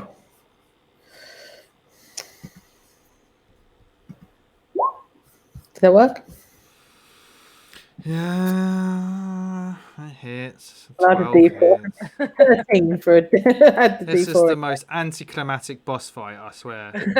When I ran this encounter for my last group, I killed 2 players. Wow, really? Well, Shit. it just hasn't managed to snag us yet. It could still fucking happen. How much damage on that second one? 5 points damage. That is my bonus action to hit with my offhand weapon, isn't it? It is. So that's me done. Standing your ground. Stand in my motherfucking ground. Pock, you're up. 20-foot cube, fairy fire. Can I negate the extra if I put it on him heading into the wall on the stairs? Yeah, you could choose where you put it. So if you wanted to make Crack sure you him. don't get any of your party, then yeah, you just chuck it at the other end of the room. That's fine. Yeah, I'll do that, please. So needs to make a dexterity saving throw, and it is a DC 13. Passes. Ah, motherfucker.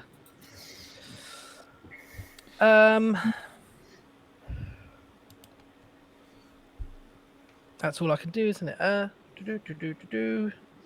One spell, no attacks left. I will. Oh no, cantrip still counts as a spell, doesn't it? If I ready something. Yeah, no. I will just. It sulk tells in. you in the description whether it's an action or bonus action. Yeah. It will tell you. So you've used your action, presumably, to cast that spell as an action. And I can't use a bonus action spell because that counts as a spell. You can doesn't it? cast 2 spells in a round as long as one's a cantrip. So you can cast a spell and a cantrip as a bonus, or vice versa, but you can't cast 2 spells. Okie doke. No, that's me done. Thank you. I'll sulk in the corner. Right. Scapes, can you please make me a saving throw, same as before? Wisdom. Wisdom. Let's have a look. 5. Dude. Oh no. Fuck. Oh no, that's no, dude. Shit. Watch me roll a 1 now. So again, it knows that like you're a threat. You really fucking hurt it. It turns round, its eyes ablaze, and it looks you deep in the soulscapes, and you can't move. You actually cannot move. You are paralyzed with fear. And then goes and swings an attack with its rotting fists at Millicent. Oh, what's your AC? Not great. 14. Yeah, it misses. Yeah. Yeah. Rolled a fucking 6. Fucking 6. Get in the fucking bin. I'm rolling shit tonight. Fuck's sake. I'm not ending to this stream tonight, this episode's recording, until one of I us fucking Kill One of one you of is you. dead. Millicent sees the frustration in the skeleton's eyes and just sort of feigns, ow, ow, ow, ow, that really hurt. this is just bullshit. Burr. Right, I'm going to drop my bow. Okay. Then I'm going to jog on in there. Go on, And then I'm Bert. going to have a little stabby stab. Yeah, that'll hit. I've got 16 plus 6, 21. Yeah, that's hit. 2, yeah. And then 1d8. This is my d8. I've got to find that now. Jeez. That one. 1d8 plus 8 plus 4. 12 points of damage. Yeah. Whoa. Then I'll do my sneak attack. So it's 2 d6s. That's another 2. Mm-hmm. Plus another 3. How much was that in total? So 2 plus 3 is 5. I don't know the total. I forgot the first one already. Yeah, I forgot it as well. And then I'll move back out because You Yeah, it was 8 plus 4. 8 plus 4 was the first bit. yeah, that was 12 and then plus 5. So yeah, 17. You done? Yep. Escapes, you are paralysed with fear. Paralysed. A little bit of urine trickles down my leg inside my armour. So paralysed means that you are incapacitated, so you can't take an action or reaction. You cannot move, you cannot speak. You will automatically fail strength and dexterity saving throws. Any attack roll made against you has advantage. Any attack that hits you is a critical hit if the attacker is within 5 feet. Oh, He's Fucking coming. hell. He's coming for you. He's coming for you. You Shit. better hope that you fucking Someone kill help him. me. So sorry, there is nothing you can do. That you cannot So move, you is- cannot speak, is- cannot take an action. Does that mean he's got the 2 conditions, frightened and paralysed? Both at the same time. And that's a Right. valid point, actually, because the thing you did last time, the bless, there's that an action. Oh, the bless. That bless that you did was an action, yeah? So you couldn't do that. So nobody's got bless. All right. Would that have affected my fairy fire? No, Why couldn't he have Why couldn't he have blessed if he was frightened? He didn't have to move towards him. it's an He action. wasn't paralysed If you're though. frightened, you have disadvantage on actions or reactions. So, yeah, sorry. I'm making I shit think up. you could. I think you can technically. You still have cast disadvantage, Force so because Spell. you didn't need to roll on it, that's fine. Yeah, sorry. Okay. Carry on as you were. Bless, I don't know what bless does. It means you get to add an extra die to what you Yeah, roll. Yeah. So it wouldn't have affected your fairy fire because that was a saving throw. I'm tired and I want to go to bed, guys.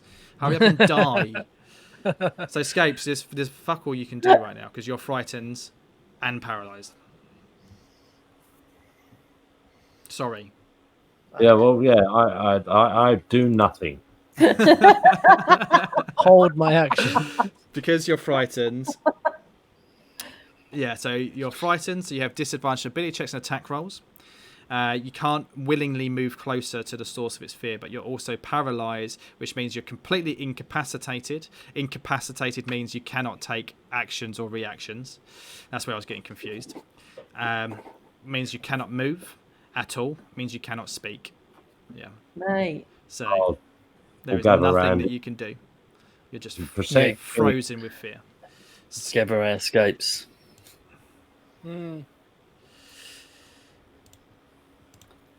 Millicent. I Um, don't feel like it's going to do much, but I'm going to just stay within melee range and just fill, the gap between escapes and the dodgy zombie. Pop, punch it in the face, slash it with the sword. Okay. Roll the dice. Oh, wait. Oh, hold on. I didn't... Yep, carry on. An 8's a miss. Is Bless still up? How long does it last? So a minute. Yep. 10. A miss. Oh fuck. Second swing. Oh. There you go. Oh. Yeah. 23. 23. 4 points of piercing Not that damage. He's still standing That's my whole there, turn. wobbling around ineffectively, apparently. Oh, why do I now feel sorry for it, Luke? I just, last time I ran this, like I said, I took out two characters, and I felt so bad because this is homebrewed, and I was like, oh, if I only had stuck to the book, it wouldn't have happened. I felt so bad that I had killed them, not the module. I had done it, and then I thought, you know what, you guys, you're doing well. We're going to do it because it's more interesting. It's fun. I actually really enjoy this little storyline that I've come up with. So I was like, we'll do it. And it'll be interesting for the podcast if we can have I hate the lot of you. Next time, you wait until you fight a dragon. I'll fuck you up. Puck. Help me, Puck.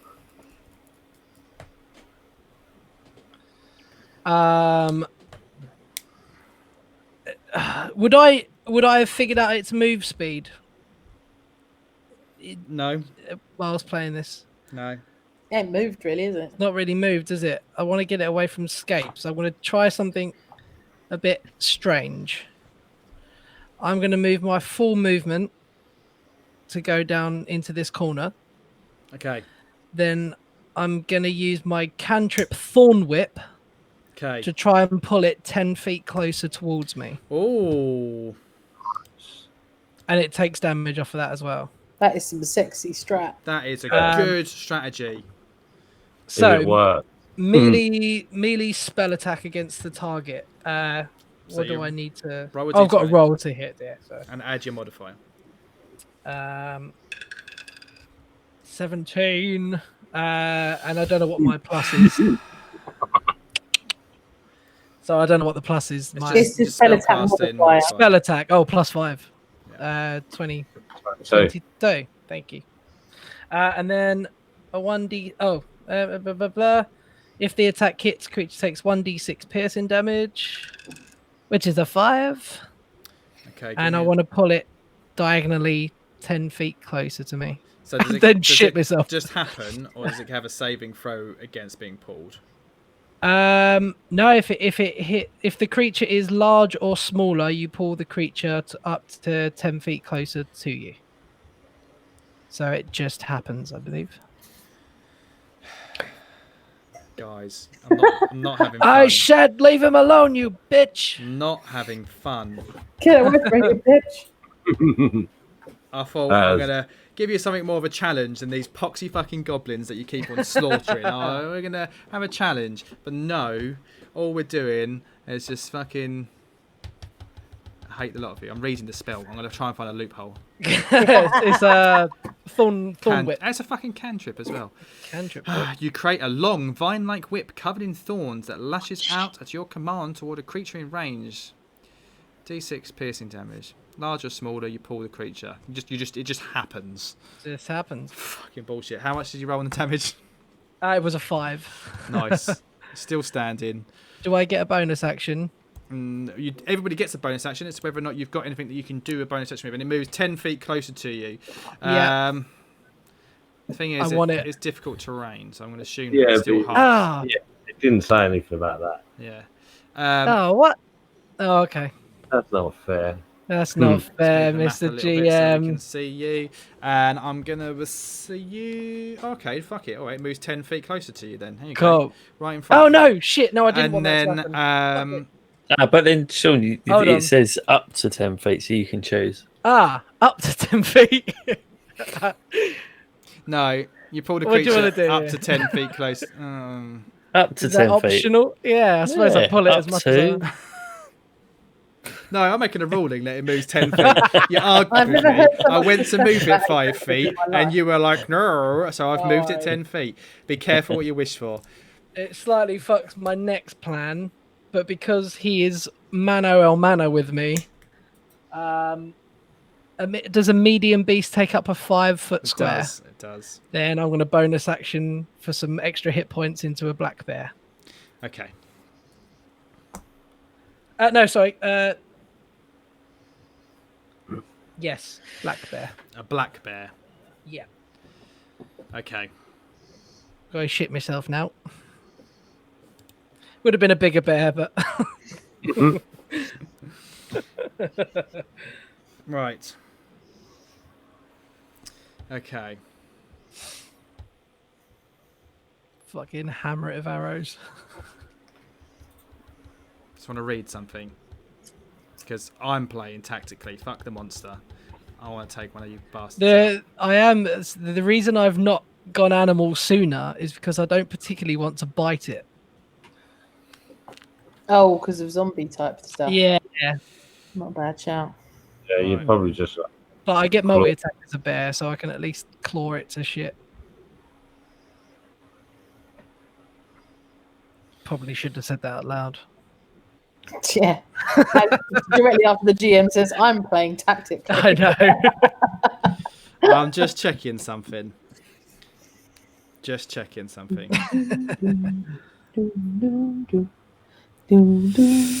Right.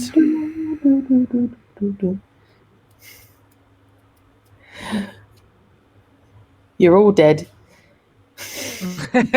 So, there is. Let's see what happens. Okay. Because I think I know the ruling on this, but it might cause some contention. But I'm going to go for it.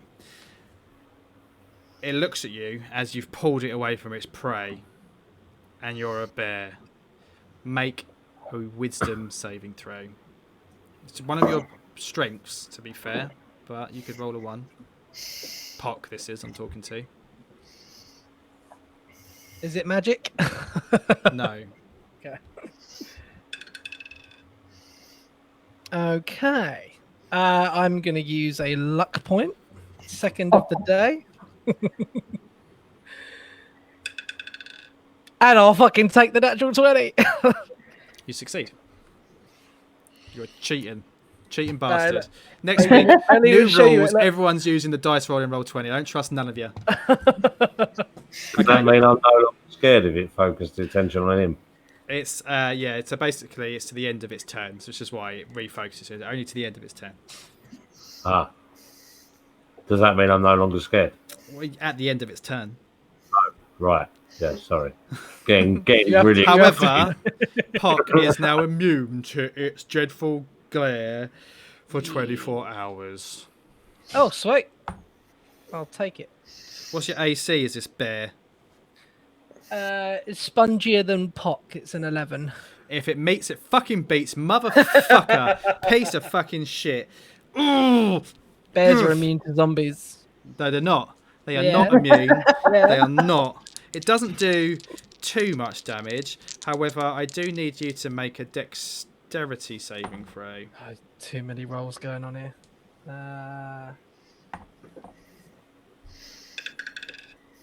Okay. That.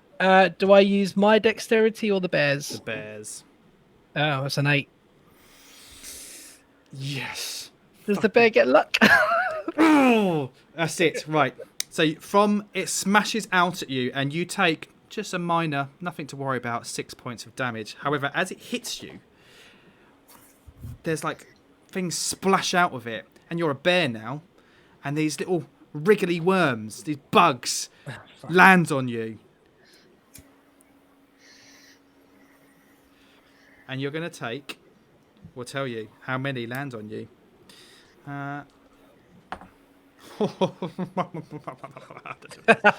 God. This is 6 of these bugs land on you.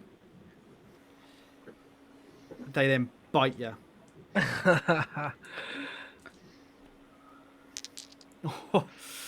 And this is how I killed someone, because this is nasty.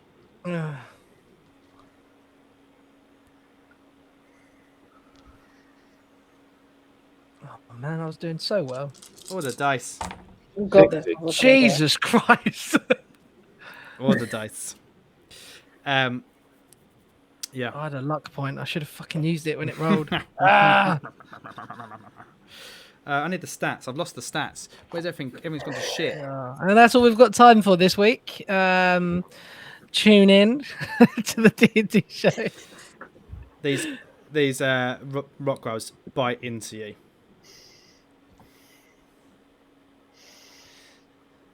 Gotta add this Well, up. oh no. Okay. Nothing. Ignore me. There's that.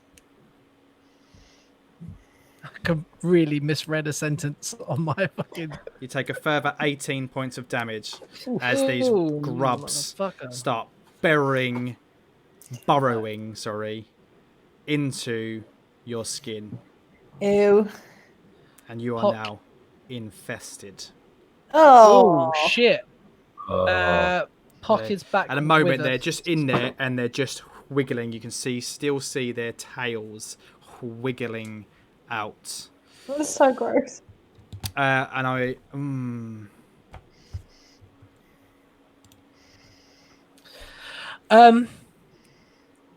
So I'm back to Pock now. I presume nothing changes. right, did that happen? Okay. This is where the contention lands. There are certain spells and abilities and attacks in this game. Okay. For instance, I think it's a Beholder has a death ray, which instantly reduces you to 0 HP. You die. Okay. And there has been rulings made that even druids in wild shape, the spell or the ability states reduced to 0 HP, die. It doesn't do damage as such. Okay. And the ruling has been made by old Jeremy Crawford. In those instances, there's precedence for it. I sound like a lawyer. That in those situations, they die. Cool. As in unconscious. They die. They die. Fucking hell. This ability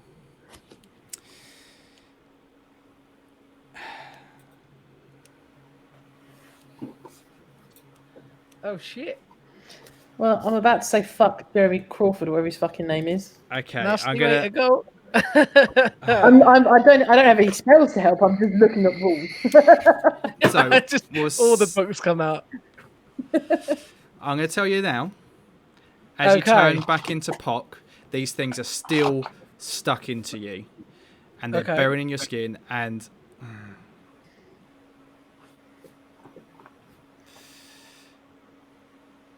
oh, I don't know what ruling to make. I need to read this. Okay. No one's tired, are they? I have something that might go out. I mean, I had a fucking luck point, and I was just about to say I'm going to use it to make it re-roll. No, and it's I fine. So the didn't. damage is going to roll over into Pock, and you're still standing. But they're still attached to you. I'll take it. Is that a condition infested, Luke? No, it's just a word I'm using. Okay. It should be a condition. I like it. Infested. Sorry, I've skipped one too many people on the turn order, but it's Burr's turn. It's me. Okay, so run in. Do the usual. Poking me with a stabby bit. No, that's a 1. Natural 1. That doesn't hit. So Yes. I'll run away. Okay, good times, except from its difficult terrain, so you can only move half your movements. If you've gone 10 feet in, that's 20. So you've got you've only got 5 feet. Yeah, it's fine. Don't worry about it. I'm being pedantic over 5 fucking feet. You're right. Escapes. I've done it again. I've skipped too far ahead. Escapes. You are no longer paralyzed with fear. Yay. Okay, I'm going to move right down there next to And him. you can. You've got just enough movement to do it, and he's flanked. And, well, it doesn't matter. I've got And advantage you've got anyway. advantage anyway. I mean, I just get one advantage. Yeah, you just have advantage. Okay. Yeah, advantage. And let's roll this up twice. 1, 2. 14 Hits. for 10 points of damage. And that is with the +1 magical talon sword that you found in the crevasse under Tressendor Manor. Yeah. Would Is you it like dead? to tell me how you kill this thing? Yeah. Yeah, okay, then I just get up and I just lift my sword and I just go, "It's been revoked," and I cut him in half. By the way, it was nice of you to turn up and fight escapes, for fuck's sake. Yeah, sorry, man, I had a bit of sewing with Jesus. armor. It falls to the floor, and some of these grubs fall out of it. But as they,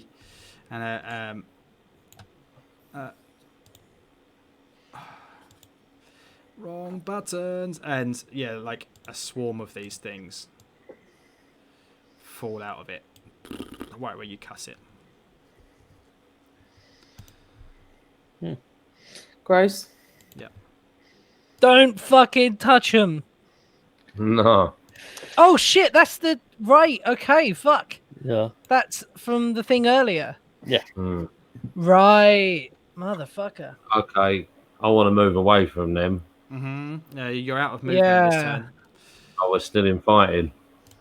Millicent, he's just killed this thing, and these more of his grubs are just poured out of him.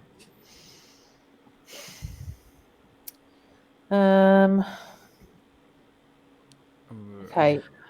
I might. Can I Yeah. get cock?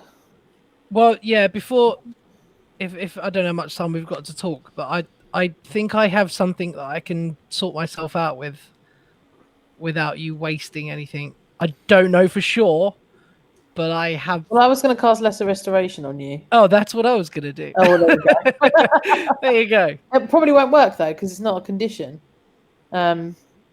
So maybe Yes. No, it's I'll a let you disease. transport yourself out. Maybe It's one disease or one condition. Yeah, the infestation is not a condition, but Yeah. there is an there is a condition there. Right. It depends. It's on the Lesser condition. Restoration does diseases as well, if it counts as that. We don't know yet. I'm going to do Yeah. it. I'm going to come up to you and cast Lesser Restoration Oh, thanks. because you look fucking gross, dude. Lesser restoration does.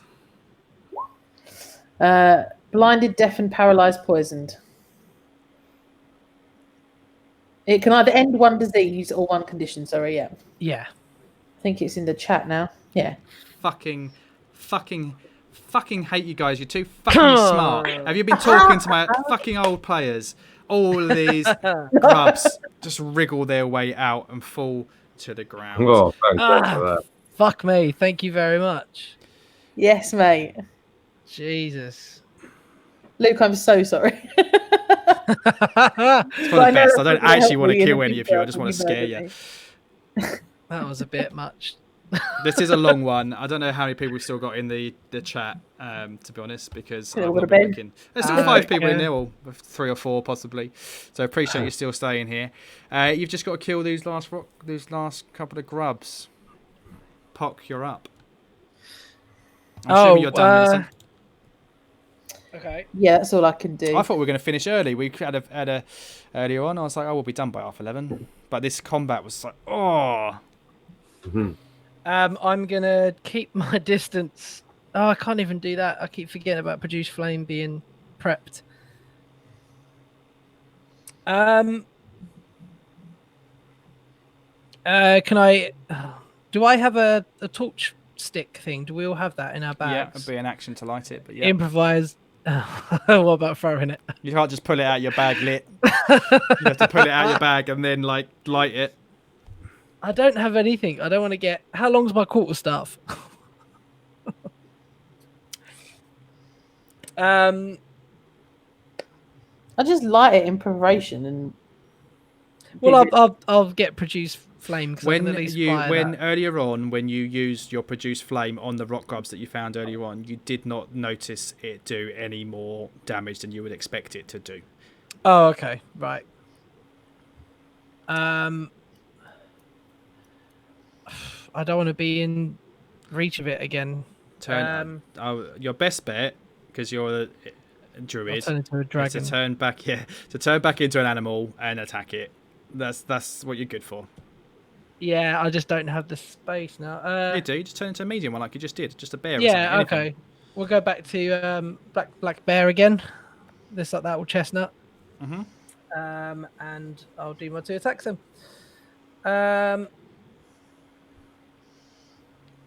Sorry. Thing is, like, Cool, right. I don't think there's much threat here now that you know how to beat these with the cure, the restoration. Yeah. Yeah, no, that's a good point. Yeah. So you're gonna kill these things now, and you know the cure. 18. Everyone plus walks over and stamps on them. 3. 21 to. So you turn into a bear, move up to it, hit. and then hit it. Yeah, 21 to hit will hit. Oh yeah, sorry. 21 Yeah. to hit. And And 1d6 plus 2, so that's a 3 piercing damage. nice. Then a 13 to hit with the next one. Oh, didn't notice that before. That hits as well. It's got really low AC. Cracking, and 4, 5, 6, 7 points of slashing damage. Right.